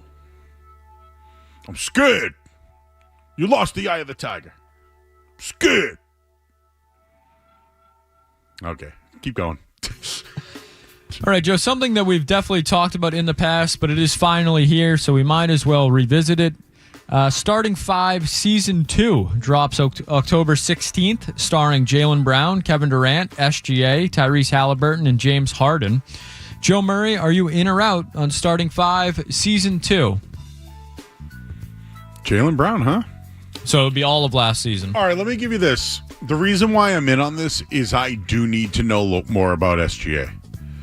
He's the best. I know Jokic is the best player, but we got to be more open to SGA as the MVP and his team being the defending champion. And, to be consistent, I didn't think that maybe Jaylen Brown and Jason Tatum got that enough. And SGA, although, remember, I was going at him. I said he needs to step up, and he broke the record for most points in a game by a point guard. But again, sometimes you got to challenge these guys, Skaz. He heard it. He heard, and he answered, and I take the L. Can I give you why I'm kind of out on this? And I am a big basketball guy. As if you're a frequent listener, you'll know, often referred to as a green teamer, but drops October 16th. Real quick, Green Teamers podcast? It'll be coming back. Okay, just wanted to make sure. We're getting there. Yep, programming note. Shouldn't we have gotten this? I don't know. And I understand production, all that. It takes time, but it feels like it took too long. Like the next season is starting. We're going to be into the new year. I guess maybe it's early enough in the season. They figure that they'll get some, enough publicity for it, but I don't know. It's a week I feel before like the season, though, I think. Yeah, maybe that's they're trying to, as a lead-in or something, like a reminder of everything that happened last year. Just to go with what you're saying, when I break cards with Card Vault, people love breaking cards of when it's the sports are not in season. So, for example, basketball is really big right now because none of those players can get hurt. Where if you're breaking a big box of NFL cards right now and you have Jaden Daniels, how about you have Joe Burrow autographs? How are those doing right now? So, Skess, to your point, I prefer when you're not in season to see stuff about your team, Like if they had remember the Forged in Foxborough? I was watching that during the summer because it was up until camp and it was before camp. So I like when we see things not in season. So I agree with you on that. Durant, I don't know how much more I need to know about. Halliburton, I would like to know about his rehab. Harden, he's still a polarizing figure, but don't care. He does. Maybe this will do something for me. I heard the beard is a sponsored thing and he never can trim it. Is that true? That I don't know, but I heard that. Yeah, wouldn't shock me. Anything else? Because I know we got John coming up. Yeah, that is going to wrap up a Thursday night edition of In or Out. It's a fantastic segment tonight. Horror movies, Rocky. Smushin', Joe Mazzulla. Basketball. You asked me a wrestling question? I believe in Joe Hendry. I believe in Joe. I can't even know. I don't know anything about him, but he makes me laugh. Hey, yo, Adrian. People want you to sing in the Kermit voice.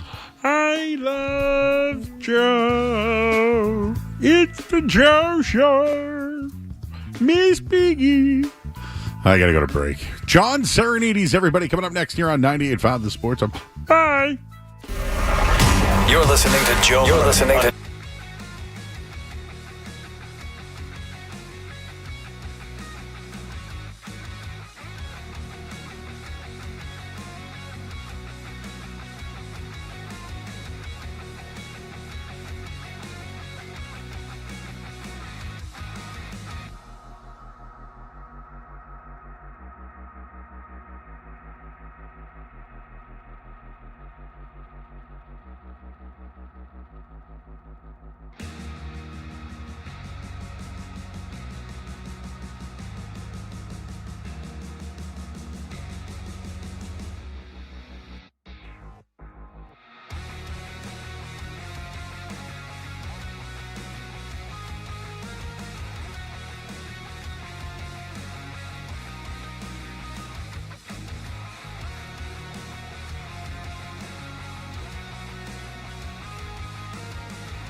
Everybody knows Joe. Just keeps getting better. Joe Murray on 98.5 The Sports Hub. Justice for all. I like it. My life suffocates, planting seeds of hate. I give, you take. He's John Serenites. What's your take? John, football this week, Patriots. Something happened this week that I wanted to get your opinion on. The Patriots' depth helped them win a football game. Whether it was Mac Hollins, right? Whether it was Antonio Gibson, Marte Mapu, you name it. The depth that we thought they didn't have came through in a win in Miami. Your thoughts? Yeah, I agree with you. And look, it was a priority this offseason. They added that depth. They haven't had that depth the last couple of years, but they prioritized adding depth at key positions, and that depth paid off this week. And that depth is going to need to pay off for them moving forward. They're going to be relying on some of these guys that you mentioned, guys like Mac Hollins. And look, this is a depth league. In many ways, yes, like any level of football, you're only as good as your starting 11 on either side of the ball, but you need your depth guys to play special teams. You need your depth guys to play in sub packages. You need your depth guys to play in various personnel groupings. You need them to step up. They did that this week, and it proved to be the difference. Patriots had better depth than Miami, and that's why they were able to pull off that win and have Mike Vrabel pick up his first win as Patriots head coach. Just one other thing I wanted to mention. It's been kind of my take all week, but I think we finally saw the identity of Mike Vrabel. And where I'm going with it is at the end of the game, right? Harold Landry, Milton Williams. Mike Vrabel was that guy, right? Late game, big pressure, sacks to win games. You saw it there, and I just finally saw a little bit of the player in Mike Vrabel as the coach, Mike Vrabel, for the Patriots. Yeah, and it was nice to see. I mean, look, he's super relatable with the players. You saw it after the game in terms of him high-fiving every player that came back to the locker room. You saw it when he seemingly gave everybody and their mother a game ball after the game. But that emotion, you see it on Antonio Gibson's kickoff return where he's running down the sideline with him. That is something that really the Patriots have lacked for a long time. Even when they were good during the dynasty years, I mean, Bill Belichick isn't exactly a portrait of emotion. You don't know what he's thinking. He's a stone-faced killer. Mike Vrabel has more of a Parcells in him, wears it on his sleeve. You see it. You see that emotion when he's running down the sideline with Gibson. You see that emotion even when Borregales makes that 53-yard field goal. You see the emotion there. You see the emotion when he congratulates players coming off the field. He gets it. He knows. He's been in the trenches. He's played the game. He knows what goes into playing the game and how hard it is. He can relate to the players, and that's huge. That's not to say that last year Gerard Mayo couldn't relate to the players, because I do think he did. He also played the game at a high level, but I think the difference is he didn't have that coaching pedigree.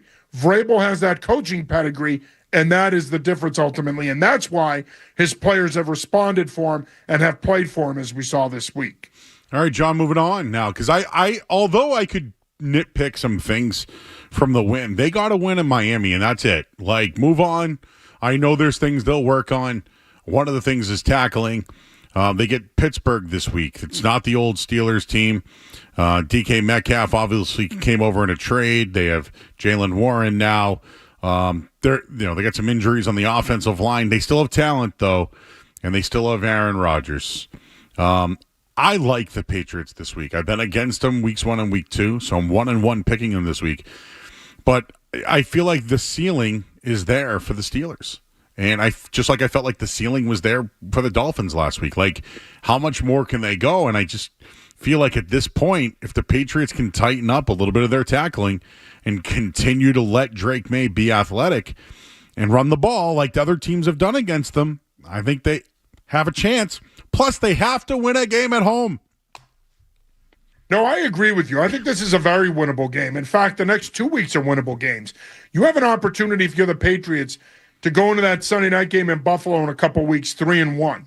And again, when you look at this Pittsburgh team through 2 games, they have not been very good defensively. They have been awful, arguably the worst defense in the league. Seattle hung 31 on them last week, and Seattle couldn't get out of their own way against San Francisco offensively in week 1. So The Steelers defense is a wounded animal. They're not playing well right now.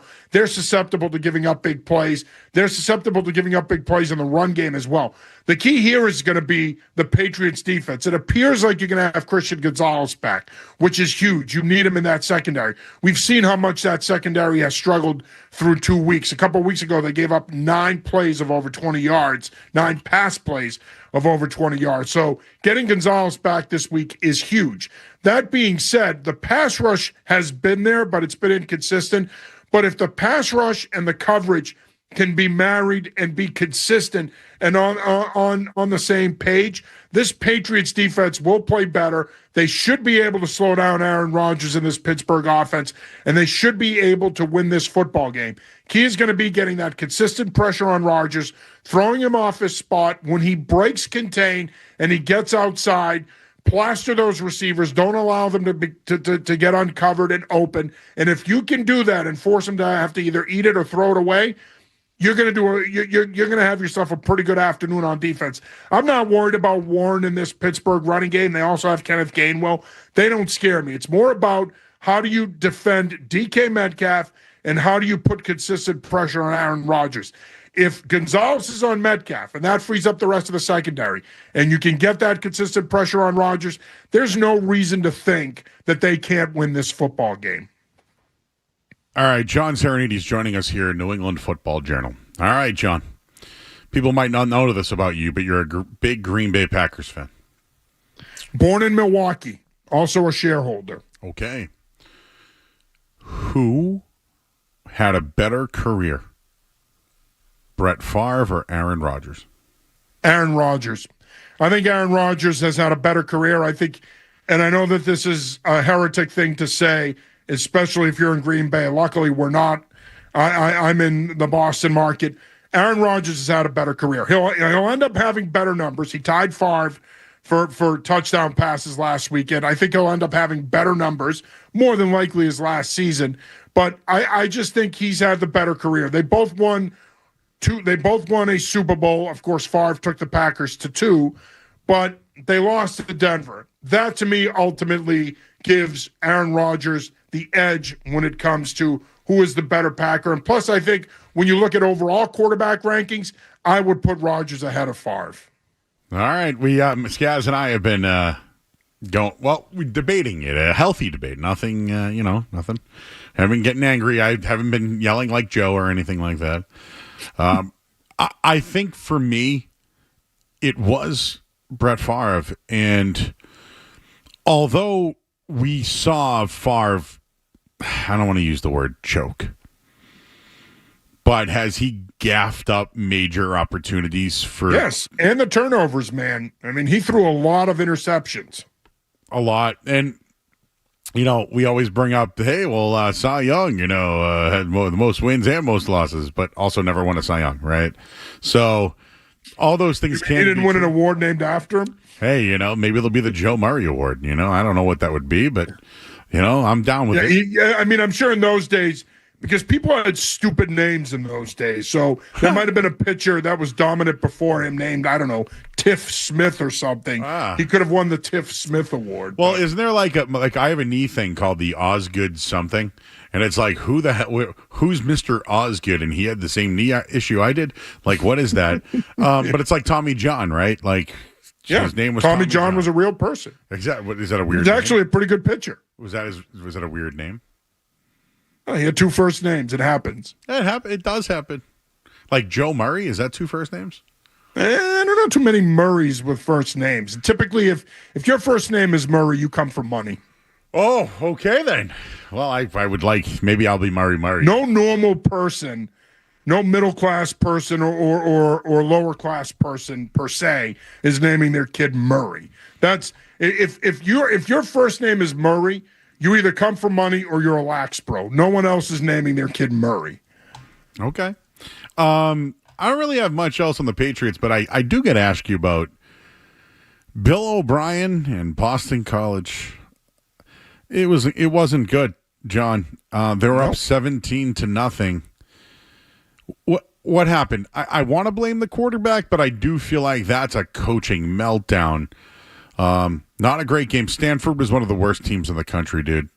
That was a really bad loss for a team that really kind of looked favorable early on with some of their play.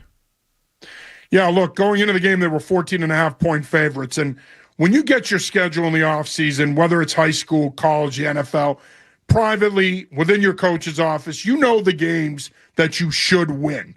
For the Boston College coaching staff, if they were partaking in this exercise of checking off the games they should win, that's one of the games you should win.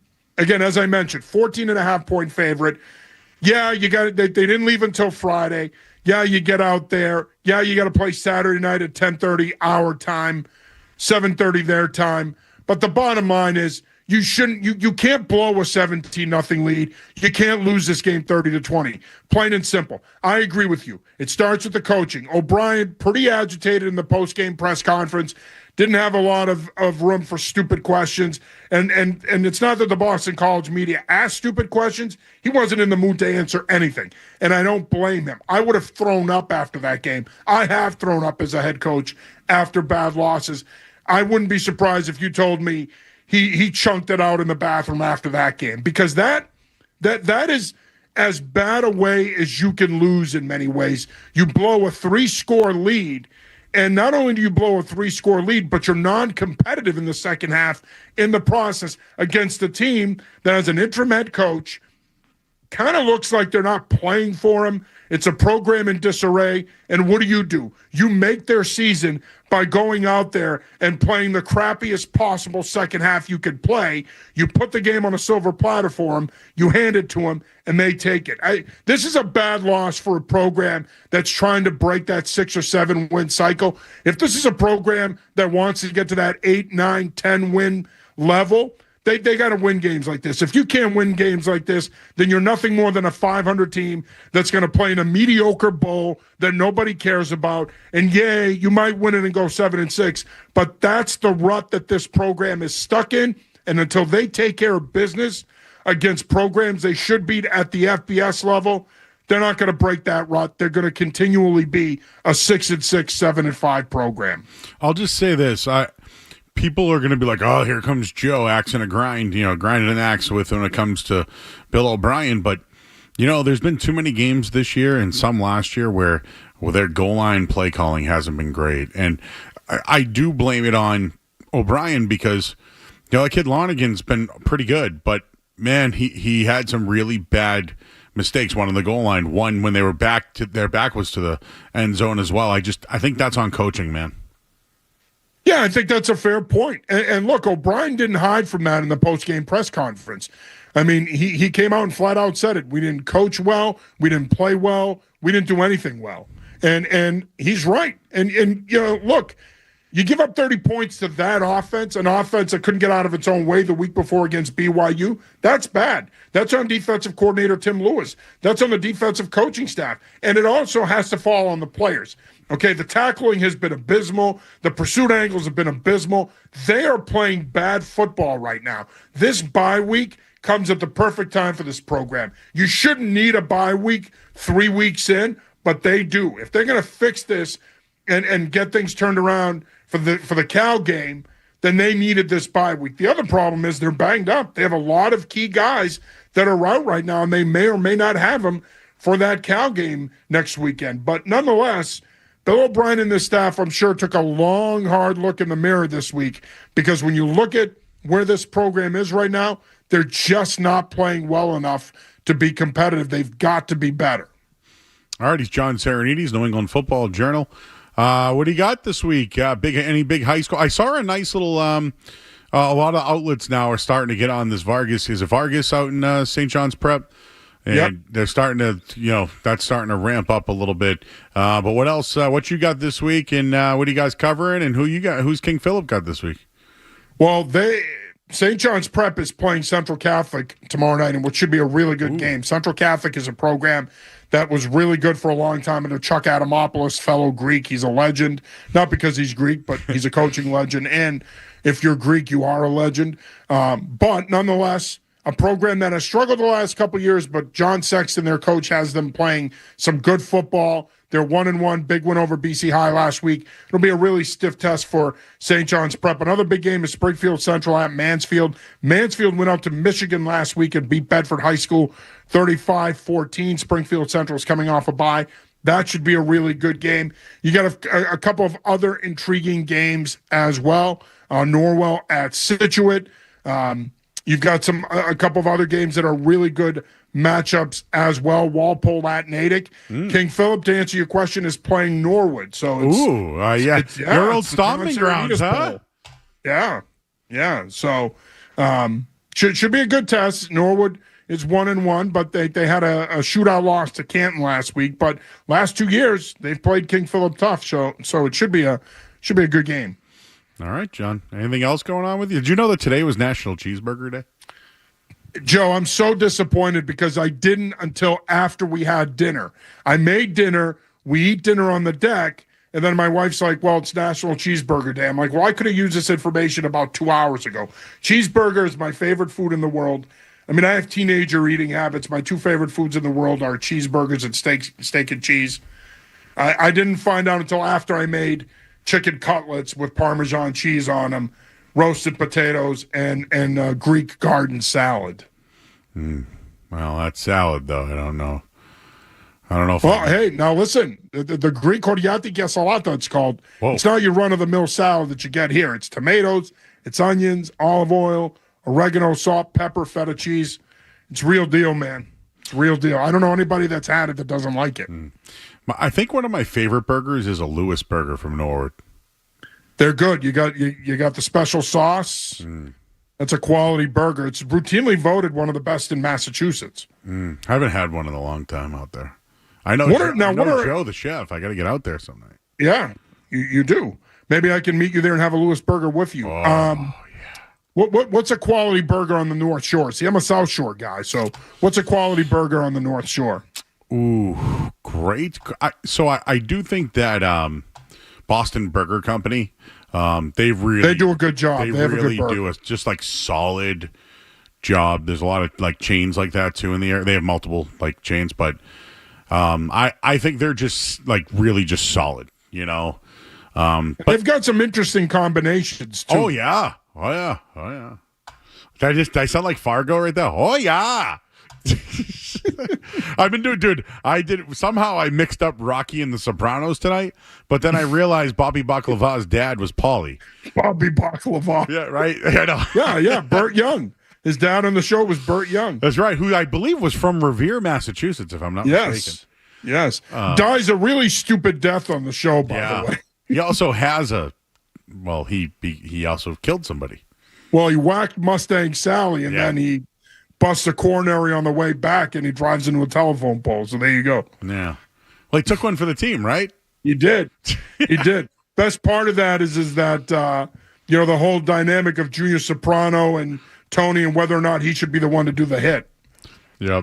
Well, Street Team Joe is watching The Sopranos right now, and he doesn't know all of this stuff yet. So, spoiler alert. We just ruined it for him. Yeah, whatever. But I bet you he won't remember.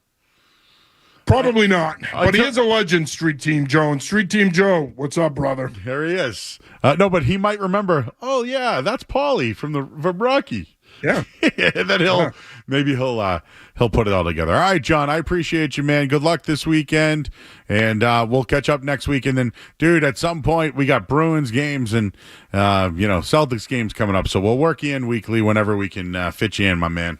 You just let me know, brother. I'm always here for you. Appreciate the time as always. Appreciate you. He's John Serenites, New England Football Journal. We get Patriots, we get college sports and high school. This is the only place you can get that here on 98.5 The Sports. So give him a follow. Follow New England Football Journal, and then you can click on all his socials from there and say what's up to John. So we'll take a quick break. We're at halftime. We'll tell you the score right now on 98.5 The Sports.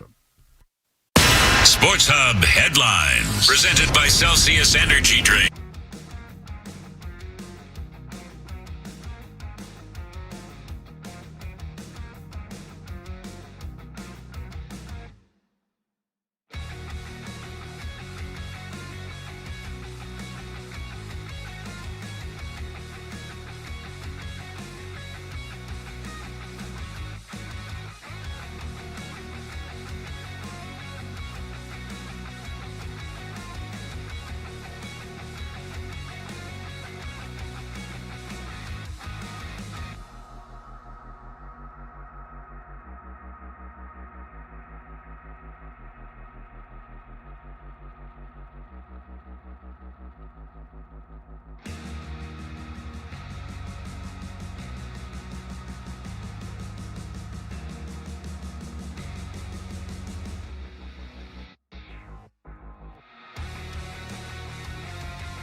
but he'll get his Friday workout in, fly down, work out there at that place, fly back late Sunday night, and be back right in the building on Monday morning. So all summer long, all he did was take weekend trips away. He did not go away for any extended period of time because he wanted to be back to work on his rehab. And he's doing things that nobody asked him to do. Wow, I saw movement back there by Street Team Joe. Skaz smiling. All right, listen. What did we get out of that? Opening night? You think he's out there? Hell no. Christmas? We doing Christmas? No. Street Team Joe, how about Valentine's Day? That would be the All-Star break. Right? I know it's funny. Valentine's Day is always at the All-Star break weekend. Very convenient. Or in that, I know. Right in that window. That's how a lot of those guys get out of the holiday. All right. All-Star break? No. I hope not. I want him to be. I love the report. It made me, as a green teamer, it made me very happy to hear, very excited. But I don't want to see. I don't even. I'm still not sure I want to see him next season. That's where I'm at still. It did nothing for me. This report is like me flexing that I had dinner with the coach. If this was me doing it, guys, it'd be a flex fest. I went out with Joe Mazzulla last night, and let me tell you something. He's been in at the court every day. Taking some shots, Joe? No. I love Beetle and Zoe. No. I'm just saying if it was me, that would sound like a Joey flexes. I think they're just stating fact. Yeah, it's fact. I'm just saying that I still don't think that means anything. What could it mean? That the Celtics might be more desperate to get him back than maybe Tatum is to get back? You think I'm sorry, you think the Celtics are more desperate for Tatum to come back? The Celtics are more desperate for him.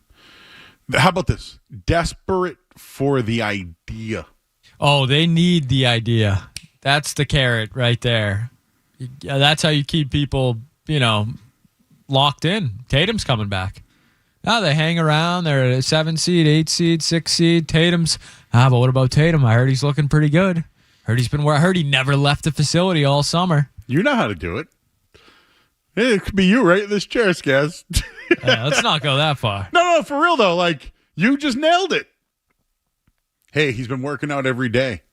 What didn't they have some quote earlier that was like? Remember the quote over the summer was they had a quote. I'll look it up. There was some quote about Tatum as we'll go as far as he'll let us go or something to that degree. I'm paraphrasing. They basically had to like he was working out, so doing everything that they had to tell him to stop, basically. Yeah. Hey, listen. But do I want to go out with Joe Mazzulla and eat some bolognese? Absolutely. I do wonder what the meal was. I do wonder. Was Milliken there? Oh no, it was Section 10 No, it was night. Big night for the midday overall. Oh, by the way, Section 10. Listen, I'm only saying this because I've literally have known Jared since he was 14 years old. A kid that turned a MySpace account into that. We talked about most influential people in the city of Boston media. Jared Carabas, man, on that list. How about that night last night? I believe they sold out House of Blues. Oh, yeah, it certainly looked like it. And then the Miller missile. Man of the people. He was shooting, baby. Like fireworks from Ryan and Malden. Imagine those two together.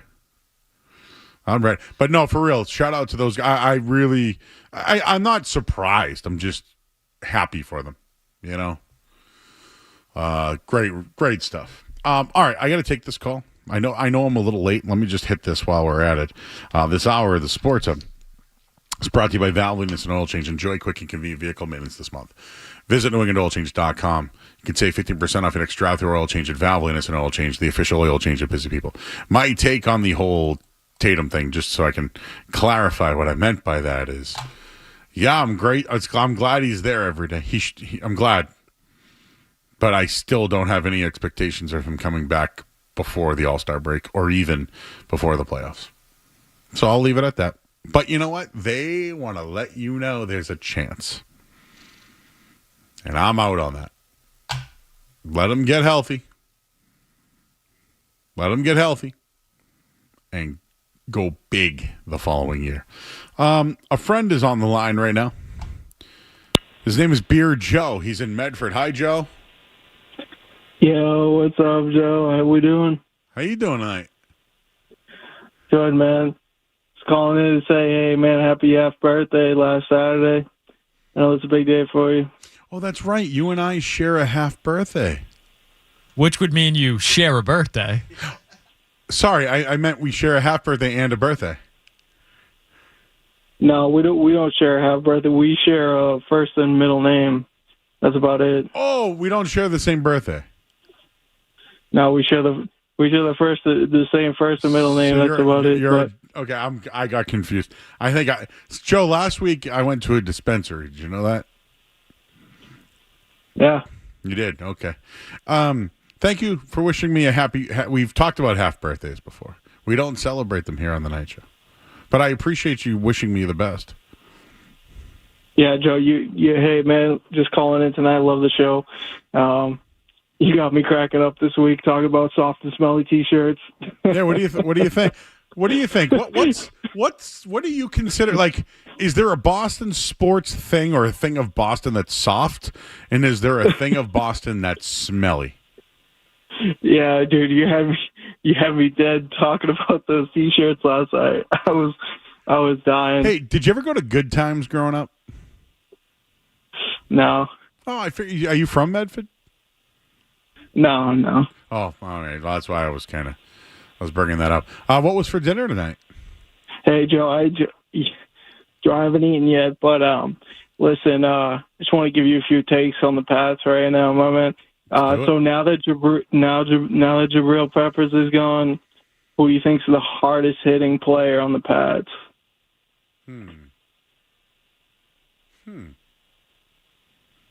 That's a good one, huh? I'll still say it's Harold Landry. But I'm not confident in that. Who do you think? Okay. Who do you think is?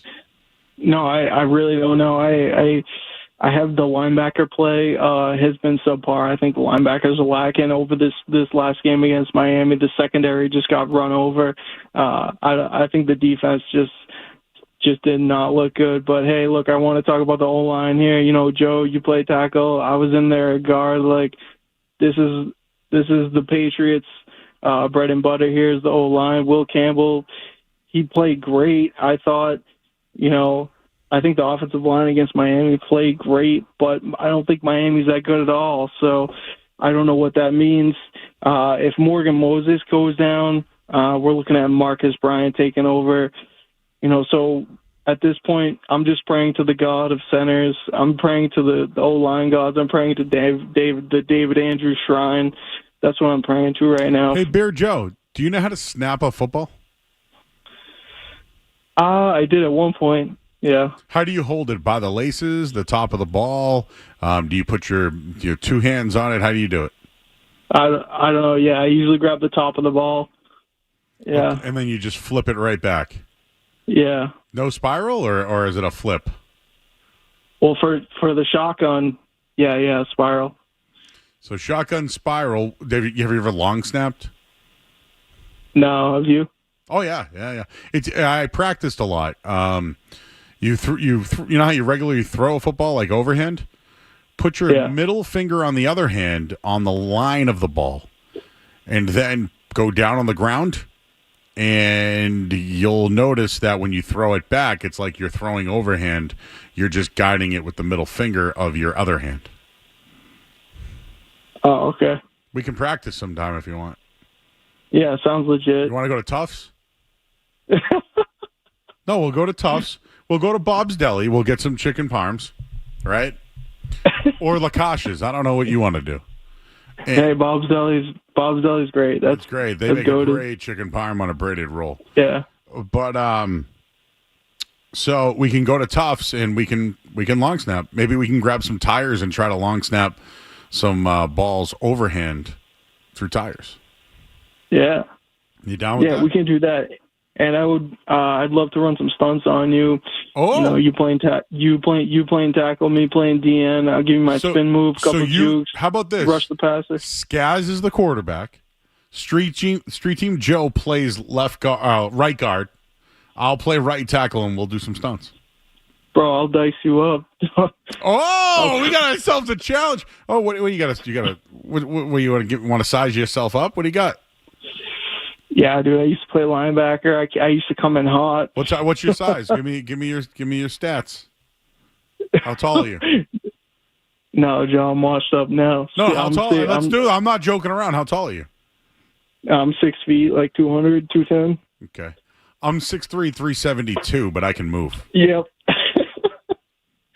Yep, you would ruin me. All right. I thought there was a challenge there. I actually got competitive right there. Yeah, Joe. No, look, I just want to wrap this up. I've been praying to the David Andrews Shrine since the season started. Look, we could use David Andrews right now, but honestly, I really just want to talk about the best guest that you've ever had on the show. The best guest on the Joe Show of all time is Mike Timlin. This guy just came on your show. I appreciate that. He dropped to the 2004 knowledge when you were on a sports team with other guys, and each guy is playing for each other. Each guy wants the best from each other guy. That's what you get with the 2004 Red Sox, and you know that's what it takes to win championships. So, you know, Mike Timlin's interview with you was incredible. And people can find that on YouTube you can just Google Mike Timlin 98.5. So I appreciate that, Joe. Yeah, last thing I wanted to say is just say shout out Street Team Joe. You know, I love Cinnamon Toast Crunch, bro, and the High C. Not together, but yeah, that's on the top 10. Oh, so you got a top 10. He does top 5? Yeah, Cinnamon Toast Crunch, top 3 cereal easily. Cinnamon Toast Crunch, top 3 cereal easily. Beer Joe, thank you, sir. Call in soon. All right, thanks. Thanks, buddy. We got to go to break. We're going to bring Street Team Joe in studio. We're going to do musings. I got to tell you about my day. I want to know about Skaz's day. And bro, I'll dice you up. Oh, I got a text from a friend of ours who, when they heard me challenge him, like, hey man, what do you got? And then Joe basically was like, oh man, you'd kill. I was actually really wanted to make it happen because I got a friend over at Tufts. And, like, we could make it happen. Bro, I'll dice you up. What do you think, Joe? Can you play a little right guard? All right, we'll bring you in on the other segment here. We'll take a quick break. You're listening to 98.5 The Sports Hub. Yeah, last thing I wanted to say is just say shout out Street Team Joe.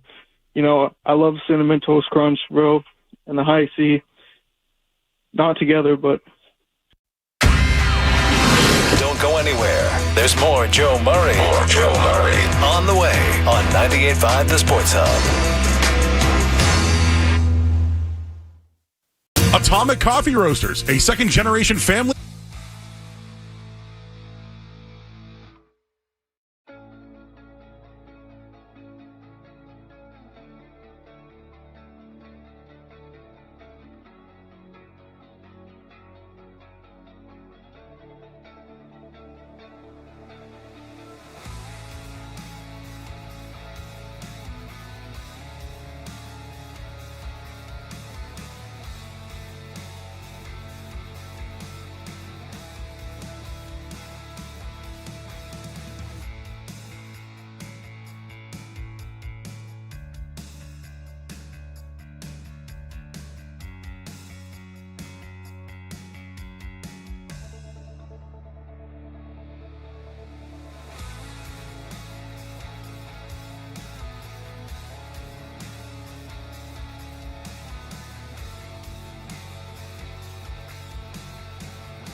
Paisley Media Group station. Essential Sports Hub headline presented by Celsius Energy Drinks. Red Sox lost today 5-3. They're off tomorrow. They'll begin a series with the Rays on Friday, but they lose 2 out of 3 to the Athletics. Patriots are gearing up for their game with the Steelers this Sunday. Keon White was back at practice. Christian Gonzalez was limited on the injury report. He did take reps with the starters. Right now, Buffalo, they lead the Dolphins 21-4, 6 minutes to go in the third quarter. In that one, Josh Allen has at least 2 touchdown passes. James Cook has the other. Headlines, they are brought to you by Safety Insurance, providing comprehensive coverage for your auto, home, and business. Ask your independent agent about safety. I'm Joe Murray. This is what happens when analysts take over the game, take over the sport. This is where you talk sports. It happens all the time. The Sports Hub. Joe. We have an eating competition that we need to do. Well, a competition? It's always a competition. Well, I thought it was just a taste test. Well, all right, it's a taste test then. I don't know what we're competing for. I've been real competitive today. You know why? Our first production was at Old Newberry Golf Club. Was it a nice course? It was immaculate. Wow. It was on Route 1 in Newbury, Massachusetts. West Newbury is the home of? No clue. Still no clue. John Cena. Oh. I'm not a wrestling No, guy. you don't know? No. That didn't. Okay. I have no. When you talk about wrestling, just zone me out. Just don't. UFC I can talk about, but wrestling I can't. So we, the idea was to just there. It's a 9-hole course. It's absolutely beautiful. I got to go to the pub after. But I just want to let everybody know, I grew up across the street from a golf course. When I was a kid, I did everything. I used to collect golf balls. I used to sell them in the parking lot. You sold them in the parking lot? Oh, I was a hustler, baby. I'm a hustler, baby. Did you make any decent money? Absolutely. I got a $100 bill once and ran right to McDonald's. Took the bus, too. 50 bus, Hyde Park. How old were you? I had to be 8 or 9. Okay. And, so it was probably when people saw you, they're like, oh. Well, what ended up happening was we got in trouble for doing it because I didn't realize they sold golf balls inside the pro shop. And then they were like, sell them to us. And so that's what I ended up doing.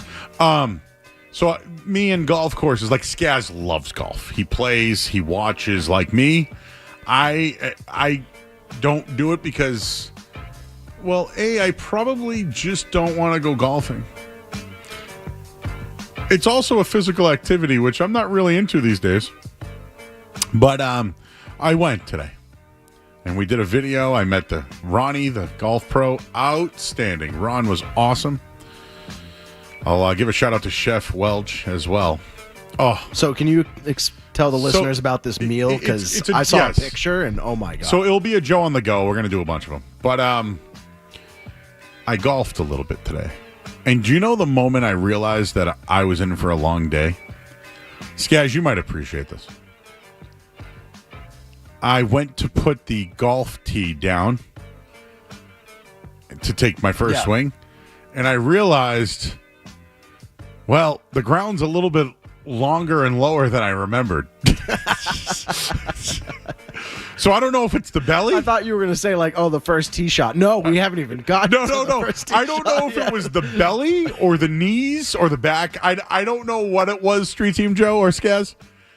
But putting the ball down in the green or to tee off. Yeah, tee it up.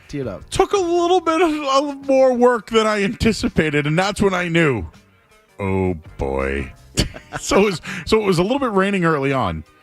And then I finally got it. My first swing, I was like, I still got it, kid. The rest of the day was horrible. Right? And you know what's so funny? I told you it was raining when we first got there. It was like 63, 65 maybe. All of a sudden, we're on like the 5th hole. It's like 81 degrees. Yeah, 80 and I was like, dude, Now you had a golf cart. Yes. Correct? All right. But I was like, where's the pub? So we ended up going over to the pub, and I shared it. It's on Twitter at Joey Murray, the size of that steak that they gave me. But, dude, I don't know how thick this is. What do you think, 2-3 inches maybe? Yeah, 2 inch. Oh, it was 2.5. 2.5 inch steak, dude. I ate 3/4 of it. I couldn't move after. Wow. But I had an outstanding time today. There's going to be a whole video of it. But give them a follow on Instagram or a shout out. The memberships are completely worth it. But it's right on Route 1 heading towards like Newburyport and Plum Island and all that. Oh, Old Newbury. It was great. I had a great experience. And you know what? I got the competitive juices flowing today. Did you hear me just challenging everybody today? Yeah, I was just saying we had a food Challenge competition. me to a reason. So I will tell you this. I'm sore from golfing. I need to drink more water, I feel like, because So, yeah, Skaz, when I told Skaz yesterday, guess what I'm doing tomorrow? I go, I'm golfing. He goes, with who? Yeah, I couldn't believe it. With the pro. I went, yeah. But, shout out to Ronnie over there, man. It was a great time. Looked like an unbelievable facility. It was awesome. And you guys are going to get it's going to be a real video. I'm very excited for the video. We need to do a Joe on the go to Trader Joe's. We're Put that on in the that. pipeline. I really enjoyed the hat you had out on the golf Oh, course. you know what? I should give that. There we go. Oh, let me. Hang on. There we go. It is a nice hat. They gave me a hat. I'm going to wear it right now. A little pirate ship? Is that what that is?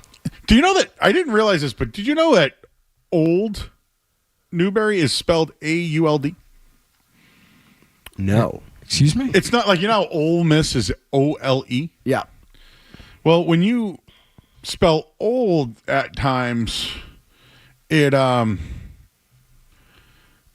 O-U-L-D. So I apologize. But like when you O-U-L-D, like Old Newbury, O-U-L-D, not O-L-D. What did I say? A-U-L-D? What the hell? I don't even know how to spell anymore. But like old, O-U-L-D. You're not picking up what I'm putting down right now? I mean, you're just spelling it in ways that doesn't make sense to me. Well, that's how it's said. Yeah. I believe you. I just don't comprehend how that could. It's a variant of old, often used as dialect of informal speech.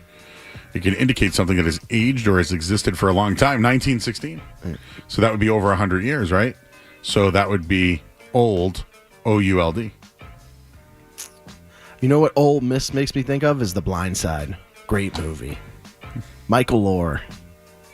Where's that in the top? In your top? I don't think that's a top 10. You could movie. be Joey Tops. Yeah, Joey. Blindside might be a top 10 sports movie though, which we could do at some point. Well, you know what, Joe? Your next project is top 5 sports movies. Now they're your movies. They're more your movies, so there's no wrong answers. Yeah, I'll work on mine. All right. Yeah. Skaz, So next time I come in, top 5 sports movies. Yes, I'm ready for your list. I feel like number one. If you had to guess what my number, I already know my number one. If you had to guess, can I give you a clue? Okay. You got it, Skaz? I feel like the obvious number one for a lot of people is Miracle. No. I'll give you a Not clue. in my top 5. How do I say this without giving it away? What sport? Football. Remember the Titans? No. The Longest Yard. Me and Joe were doing a little water boy earlier. I'll say the hint is Game of Thrones. A show with Millie Bobby Brown on Netflix. Scat with like all the aliens, Skaz. Like the 4 kids. Stranger Things. Stranger Things. Think of Stranger Things. He was also in Stranger Things. All right, do I just football movie? Varsity Blues. No, you guys are missing like the best movie of. This might be my top 5 movies. I have no clue what you're talking about. Rudy. Oh yeah, Rudy Rudiger. I actually bought a helmet. Yeah, Sam, and that's right. Remember, you got the helmet. I got the. Was it Jay Stu? Jay Stu gave me a Rudy helmet. So Rudy's your favorite football Rudy movie? is my favorite movie because it's just like he had to not give up for like 8 years to get his dream, and then that like speech at the end that the guy who gave him a job. Yeah, And Charles S. Dutton. Yeah. And he was a player, and he talked about how he regrets, quitting on the team. But he also said that Yeah. if he plays, he'll go to his game. Yeah, and he's like, he said this is my favorite quote, and like, in this lifetime, you don't have to prove nothing to nobody but yourself. And if you don't understand that by now, you never will. That hit me right in the heart. It's true. You don't have to prove anything to anybody. You're 5 foot nothing. 100 and nothing. Not a speck of athletic ability on your body. Do you know what would be? I almost just swore. Got to go inside, outside. I was going to say Get him on the run. The Newt Rockney or whatever the hell it was speech. And we're going to do this. We're going to run. And we're going to do it. You on a little stool doing that in the locker room? What locker room? I don't. You will find it. Yeah, I love Rudy. Like, couldn't get enough Rudy. I had no clue you were going there. When his what father does Stranger reads the Things have to do with that? Sean Astin plays in Stranger Things. He is the girlfriend of Will's mom. He has. Doesn't he die very early? Well, he died. Yeah, he has a horrible death, but he did it like saving everybody else at least. Sean Astin, good actor. Yeah, Sam J. I think of Lord of the Sam Rings. Wise. Sam Wise. Lord of the Rings. Yeah. You said Game of Thrones, though. Oh, I did. Yeah, you said he's in Lord of the Rings. I had no clue, bro. He was leading us down a trail. If you said Lord of the Rings, I'm like, oh yeah, Rudy. Yeah. Okay. So you crossed up. Yeah, I crossed up this Lord of the Rings. That's I feel like an understandable cross up. So Skaz, sounds like you're moving a lot of boxes yourself. Do you know we have a service if you? Yeah, I if you ever tried that, need Joe. one. It didn't. Yeah. Oh, it didn't. You try. Yeah, you tried. Yeah, What are you gonna do? You swung and missed. Yep, happens to the best of us. And we all swing and missed. Yeah, but so yeah, you tried then. Okay. I tried. But yes, moving a lot of boxes. It wasn't that bad. Everyone says moving is the worst. It's not fun, but I haven't moved a ton of times in my life, but I also don't own anything. So that's like a big part of it. My girlfriend lived in, New York City for a number of years before this. So she has a lot more stuff than I do. But nothing too crazy. A lot of boxes. We did, unfortunately, we rented one U-Haul. And then I hate to admit this, but it wasn't completely necessary, but it'll make tomorrow a lot easier. We ended up renting another U-Haul. So we started with one. We now have Who's two. going to drive both of them? You guys? My dad has come down from New York. He's going to help out. So he was there today. Mr. Skaz. Shout out Papa Skaz. Yep, as he is often referred to. But yeah, moving on. We bought a house, Joe. Moving on up. Bought a house. Big step. Very excited. So yes, I will not be here tomorrow night. A lot of boxes on my horizon. Well, Skaz, the American dream is buying a home. And congratulations, sir. I know. Of course, I had to ask Skaz about his video game setup because that's obviously the step one most important thing. And did I have an answer right away? He did have an answer, and he's getting a monitor, which is essential. Locking in. Yeah, you'll have your own room for video games? I mean, own room for video games is strong, but there will be room? I'll have a desk, Yeah. How are the animals doing? The animals are good. I don't know. The dog will be fine in the new house. She's, pretty fine anywhere. Backyard will be thrilled for that. It had a small yard, but hasn't had a backyard in quite a while. The cat, we'll see. We've taken the cat to my dad's in New York before. Didn't exactly love the new environment there, so it might take a little while for the cat to get adjusted, but hey, in due time. It's going to get pissed at you. Yeah, whatever. That's cats nothing are too new. smart, dude. I'm out on cats. Yeah, as a guy who, my sister always owned cats, but they were hers, so I never really paid too much attention to the cat. Now that I own a cat with my girlfriend, they are, I'm sure this is not a hot take, but they are very temperamental animals, very peculiar. They're very flattering, nice, friendly, but when they don't want to be around you or don't want you around them, they will let it be known. Dogs, not so much. Skaz, do you have any neighbors? Yeah, Joe. I'm not, You're in the middle of an island or something. Well, I didn't know if Yes. some people's houses are in the woods. No. We haven't reached that pay grade yet. So, I don't know. Do you expect people to bake things and bring them to you? I was that's what I would do. I was going to ask Joe this question because I've never moved into a neighborhood before. Is that a real thing that occurs, or is that more movie, TV fodder? absolutely movie TV fodder. No one will be showing up at my house. I think when our neighbors moved in, I don't think we baked them everything, but I think your neighbor should come over and introduce themselves. Do you want to know what happened when I moved to my house? What happened? The neighbor next door, I introduced myself, and he asked me what I did for work. And I said, I work on the radio at 98.5 The Sports Hub. And he goes, no way. Are you on that Felger and Maz show? And I said, that's the other Murray. And he goes, oh, you're Joe. And I said, yeah. And then he brought me into his garage and let me use his tools. And then one day, snow blowed my driveway for me when I wasn't home. Wow. And I would have rather that as a gift than, I love a blueberry pie or the apple pie. Yeah, you're begging Mrs. Fitzpatrick for one. Luke's mom. You're hoping she was going to bring you one. I'm still trying to get Luke's mom to give me some. Imagine that. The kid had the whole internship. He hit me up recently for a recommendation, which I gave. But I should have been like, I'm not giving you one until your mom makes me an apple pie. I should have done that. She did make some tremendous cookies. Those cookies were outstanding. Would I put it in the top 5, Joe? Top 5 desserts? Cookies? Oh, man. I don't know if cookies save are them. making We got to save this That's for another next day. week's. We got movies coming up, and then we got... Yeah. Desserts. Top 5 desserts. We need to put this on a spreadsheet. I know we're up against it, but let's just get birthdays out of the way today. Happy birthday. Today's what, September 18th, everybody. Happy birthday to Holly Robinson Pete, 61 years old. Jada Pinkett Smith, keep my wife's name out of your mouth. That was pretty good. James Martson's 52 years old today. Jason Sudeikis, you guys know him. Love Jason Sudeikis. 50 years old today. Lance Armstrong, your boy, Skaz. Sure. 54 years old. Oh, my God. These are sad. So, Fred Willard. R.I.P. R.I.P. He Very was funny. He was in... he was in I Think You Should Leave. He was in I Think You Should Leave. He was in How High. He was one of the dads in American Pie 2. Remember they hid him in a closet? Never mind. Happy birthday to Ryan Sandberg, who just passed. And we have got a tradition with that, huh? It's birthdays with people. How about this one? Passed? Tell me this. Just tell me this doesn't flow into what we talked about tonight. I did not know this. Happy birthday to James Gandolfini, Tony Soprano. Wow. Yeah, we were talking. Like, how did we not manifest that birthday?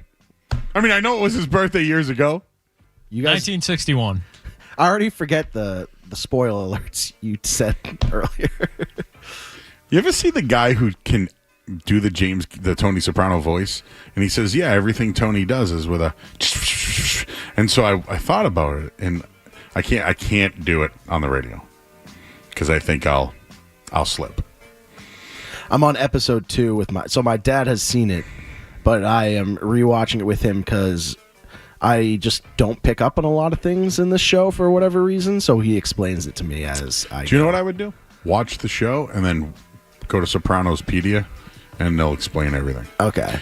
The thing is, by episode, they'll explain. Yeah, the it? thing is, the first season's just like the warm up act. Yeah. Once they realized like the show was good, the show got good. Yeah. But there's a lot there between his psychiatrist and his mom. His sister's crazy. Yeah, he's already in love with the psychiatrist through 3 episodes. Of course. She's an enabler. I guess, yeah. Would you say that? Keep following. Yeah, keep following. I don't want to. But the main characters, though, are Paulie, Silvio, Christopher. Knew that. Uncle June. Uncle June is definitely. You know who a my major favorite character is? Is Tony's mom. What? Because she's just such a crazy bat. Like it's maybe the first person in history that's had that like, take. Listening to her is just like makes me laugh. Joe. Yeah. This what you just said. We need to save it. Okay. So when for what? Keep watching. We'll do top 5 Tony Soprano characters. Add it to the list. Another top 5. I mean, how do you not have a show called Top Fives? Where every day you just release a top 5. Tony's mom. Dude, you need to be on TikTok doing this every day. Yeah, I did post my first. I've had a couple TikToks. You need to be Joey Tops. Joey Tops. You know, but with the 5 is the S. Yeah. You know what I mean? Okay. Yeah. Joey Tops. And just do a top 5 every single day. And it's like, all right, it's Street Team Joe. I just wanted to give you my top 5. I've only seen 2 episodes, but let me tell you, love Tony's mom. Yeah, Tony's mom. They try to get her in like an old person's home, and she's like, no. No, well, it's a family community. Yeah, family community. Oh no, wait, what did they call it? No, yeah, I think it was a family community, but she found out it was a nursing home. Yeah, nursing home. No. Yeah, and then they get into a big fight. Yeah, I know. So there's no ziti coming to the party tonight? A lot of ziti. Oh, there's a lot of ziti. Yeah, I feel like there's going to be a lot of good food in there that's going to make me hungry. Yeah. That's not ideal watching like late at night and then just getting like, wow, oh, look at that eggplant parm. Have you met Johnny Sack? No. Or Phil Vietardo or too early. Ralphie? No. I don't think so. I just was at the part where they blew up Artie's restaurant. Artie Bucco's? Yeah. For the insurance money. Yeah, for the insurance Poor money. Artie doesn't know. Artie doesn't know yet. Yeah, he doesn't know. Artie doesn't know. Artie doesn't know. Yeah, no, that's a. We could do this every week, Joe. Yeah, just updates. Yeah, updates of The Sopranos because I did that with basically did this. Yeah. I did that like last year with Scats. The fact that you say you love Tony's mom is the shocker of the day for me. Oh, most shocking Like, I've heard in weeks. You don't find her a little like funny just because of how insane she actually, is? if you really, you can't watch it yet because you didn't see The Sopranos, but who's David Chase basically said that the movie's on his mom. The show's on his mom. And the character who plays his mom, they brought her in. She was like kind of like not semi-retired, but Nancy Marchand, I believe. And she passed recently too. Remember we talked about her, right? Oh no, was it her? She passed a while ago. Yeah, but remember the night we talked about her, I think it was her birthday, which was like wild. Where I'm going with it though is, he said when he met her, it was his sister that was like, that's our mom. Really? And that's how she got the part. And she was like a kind of a big like 70s, 80s actress. Yeah. And she tried out and they loved her. Ginny got the job waiting in line at a Sopranos fest. All these people dressed up to be on the Sopranos, and they picked Ginny from Johnny Sack's wife. What are the I should know this. What's the name of Tony's kids again? Meadow and Junior. Yeah, my dad they was do a podcast. My dad together, was you know like, that? wait 5 seasons and then you'll see Meadow, and she's gonna be good looking. They do a podcast right now. Oh, they do together. How old are they? Oh, he's probably in his 30s. She's probably pushing 40. Probably. Okay. She's beautiful. Oh yeah. No, but you know, there's a lot there, Joe. There's a lot here that it's getting hot in here. All right, I want to do this taste test. Should we pause? Yes, we have to. We will wrap up the show with it. We'll do that next here on 98.5 The Sports Hub. You're listening to Joe Murray on 98.5. You're listening to Joe Murray.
All right, back here on 98.5 The Sports Hub.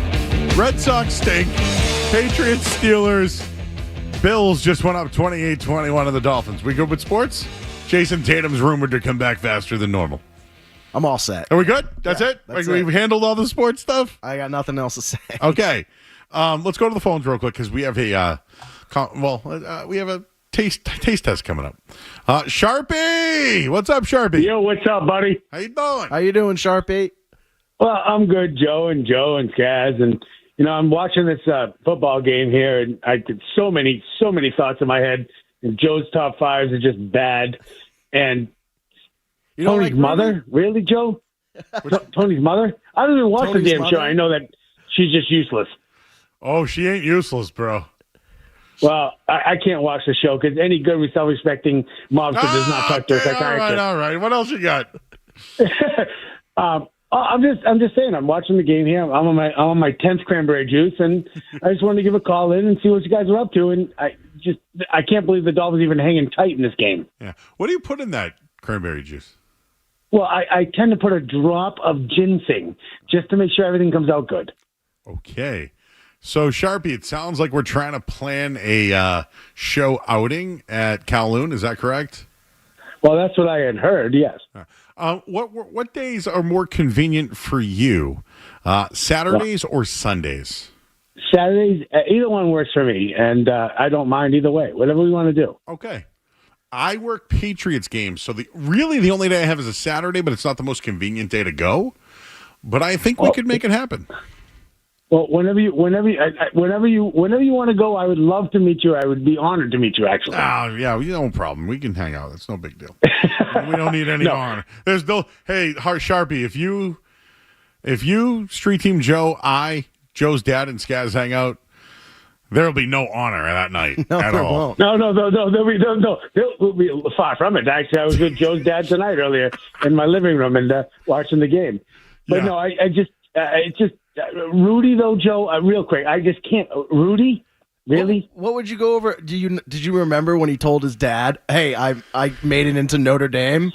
And he's like, he goes up to everyone in his company at the, and he's like, "My son's going to Notre Dame." Did that not make you tear up? Well, no. Sorry. This is the best view these beautiful blue eyes have ever seen. Well, you haven't seen mine yet, and that's the funny thing. So. But yeah, no, I'm looking forward to it. I wanted to call in, and you guys, like I said, a great show, and I'm shocked. I called the Dolphins losing to the Patriots last week, and I just can't believe they're hanging tight here. Yeah, and if they score here, I hope they go for 2. Oh, Joe had a big bet earlier. He hit Jalen Waddle touchdown. Anytime touchdown, Sharpie. By the way, next podcast on you, Joe. Oh, yeah. Thanks, Sharpie. Did you know Sharpie has also never been to Kowloon, and neither has, I think, spent 20 years with my dad. Yeah, well, So, listen. we're in. Guys, I got you covered, all right? Yeah, well, whatever. I'm looking forward to it. Great time. Great show, Joe. Listen, it's more on me than everybody else because my schedule's crazy. That's fine. And like I said, I'm very flexible. I live the Stairway to Heaven away. Did you know that? Do you really? One night I left the Kowloon. I put the Stairway to Heaven on. And when I got in my driveway, the song ended. See, funny thing, when I played football in high school, back when I played, that was the song we played in the locker room before every game. And what was weird was when they played it at a school dance, the football team had to leave the room. And I just laughed at it. I'm like, why do we have to do that? Well, we can't listen to it. Now it's no game. Well, that's just stupid. Wow. Top 5 songs before a game. We used to have... Ooh, another good one. We used to have Time for Some Action. I don't know if you remember that. It was like a 90s hit. Time for some action. I don't know if you remember that. We had The Eye of the Tiger, which was, of course, Survivor. When I was in high school, BR football came out to Red Nation by Lil Wayne in the game. Oh. Yeah, so that was a banger. We one time, for a big game, for a big rivalry game, we played Phil Collins in the Air of the Night. Oh, Mike Tyson. KG, I think, came in the Celtics. 2008 Celtics came out to that song. All the Lights was a big one when I was in high school, I feel like. Our basketball team, Catholic Suburban League champions, we came out to Tupac's We Bomb First. Good Catholic school. Anyways, we're ready? You ready for this? Yeah, I'm All ready. right, so Street Team Joe has got Reese's Oreos. You got the king size. You didn't mess around, No, bro. I got the king. So we got 4 each. Okay, so are they all the same? So they all. I'd like to say the top is Oreo. Looks like an inside of the Oreo is the top. But they're of all the same. Yeah. So like every one of them is going to taste the same. Everyone's going to taste I just the want same. can we show? All right, everybody. The top is a vanilla. Yeah, the vanilla. The bottom, the peanut butter, is the chocolate. Oh, the chocolate. Inside is peanut butter with Oreo. All right. This is going to destroy my Who's stomach. going first? Me or you? You go first. All right, know what I'm gonna do? Yeah, I'm gonna pop. I'm gonna one bite. One bite it. I'm gonna wait for you to be able to speak on it. Crunchy.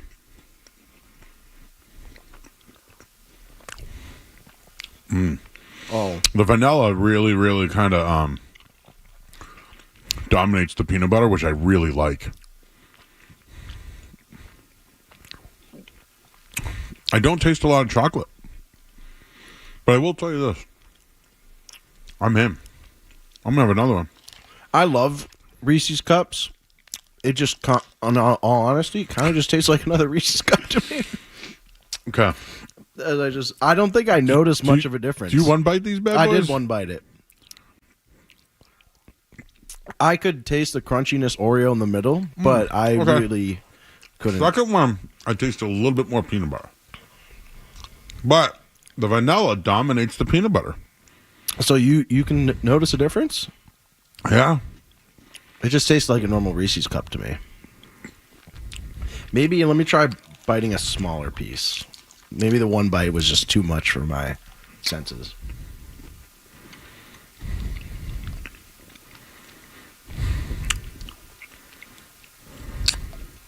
I feel kind of bad for anybody that's listening with headphones right now because there's a lot of noises going on. I'm in. I am very in. Do I think these will be a permanent, lasting product? I don't think so. Remember those PB&J M&Ms I brought in? Those are sticking around. I've seen them. I went to Cumberland Farms today, and I saw those there. I don't think this is going to stick around. I like them. Are they distinct enough to keep making these? I don't think so. Cool packaging. As much as I did not. I like these. I didn't dislike them. I think you're right. I don't know if they're going to hold up in a candy aisle. No. I think if I saw these, now that I'm thinking, I think I would just go the Reese's Big Cup. That's where. Yeah. Do you know what else? This, and I'm not hating. This is not a hating move. Yeah. Will I eat all 4 of these eventually? Yes. Yes. These remind me of the stuff that you can get 2 for $2 when you're at the gas station register. Mm-hmm. Like that they're trying to get rid of. So it's like you got $2, 2 for $2. Why not? Let's do it. I think the Reese's Oreos. Did you taste Oreo? No, that's me what I'm either. Saying. I feel. Where the hell's the Oreo? I taste a crunch, but it just tastes like a Reese's Cup with a crunch. Is it the vanilla? I don't even taste the vanilla, Joe. Well, before we get out of here, we want to let you know what's Tua Tagovailoa, another interception. Come on, Tua. Where the hell's the Oreo? I taste a. Where is it? Hey, Reese's Oreo. Where's the Oreo? Is it the vanilla? We'd love to be sponsored by Reese's, though. Absolutely, anytime. We'll take them all, right? What does Reese's else have? They have the peanut butter Twix. cups, Reese's They have those Pieces, Twix. Twixes. Yeah. Oh, baby. The Big Cup. The peanut. They have a new peanut butter and jelly one. Skaz, thank you. Good luck tomorrow on your move. Enjoy everything. Street Team Joe, you'll be back next week, and I believe we're going to have tacos. Yeah. Oh, I didn't update you guys on my Lyme disease. Next week. Okay. Well, more Lyme disease talk next week. No, seriously, thanks, everybody, for joining us tomorrow. It's 4th and Friday. Street Team Joe, Skaz, Justin from Lynn. Thank you so much, everybody. We got to get out of here. I'm Joe Murray. We'll talk to you tomorrow, 7 o'clock. I got a $100 bill once and ran right to McDonald's. Don't go anywhere. There's more Joe Murray.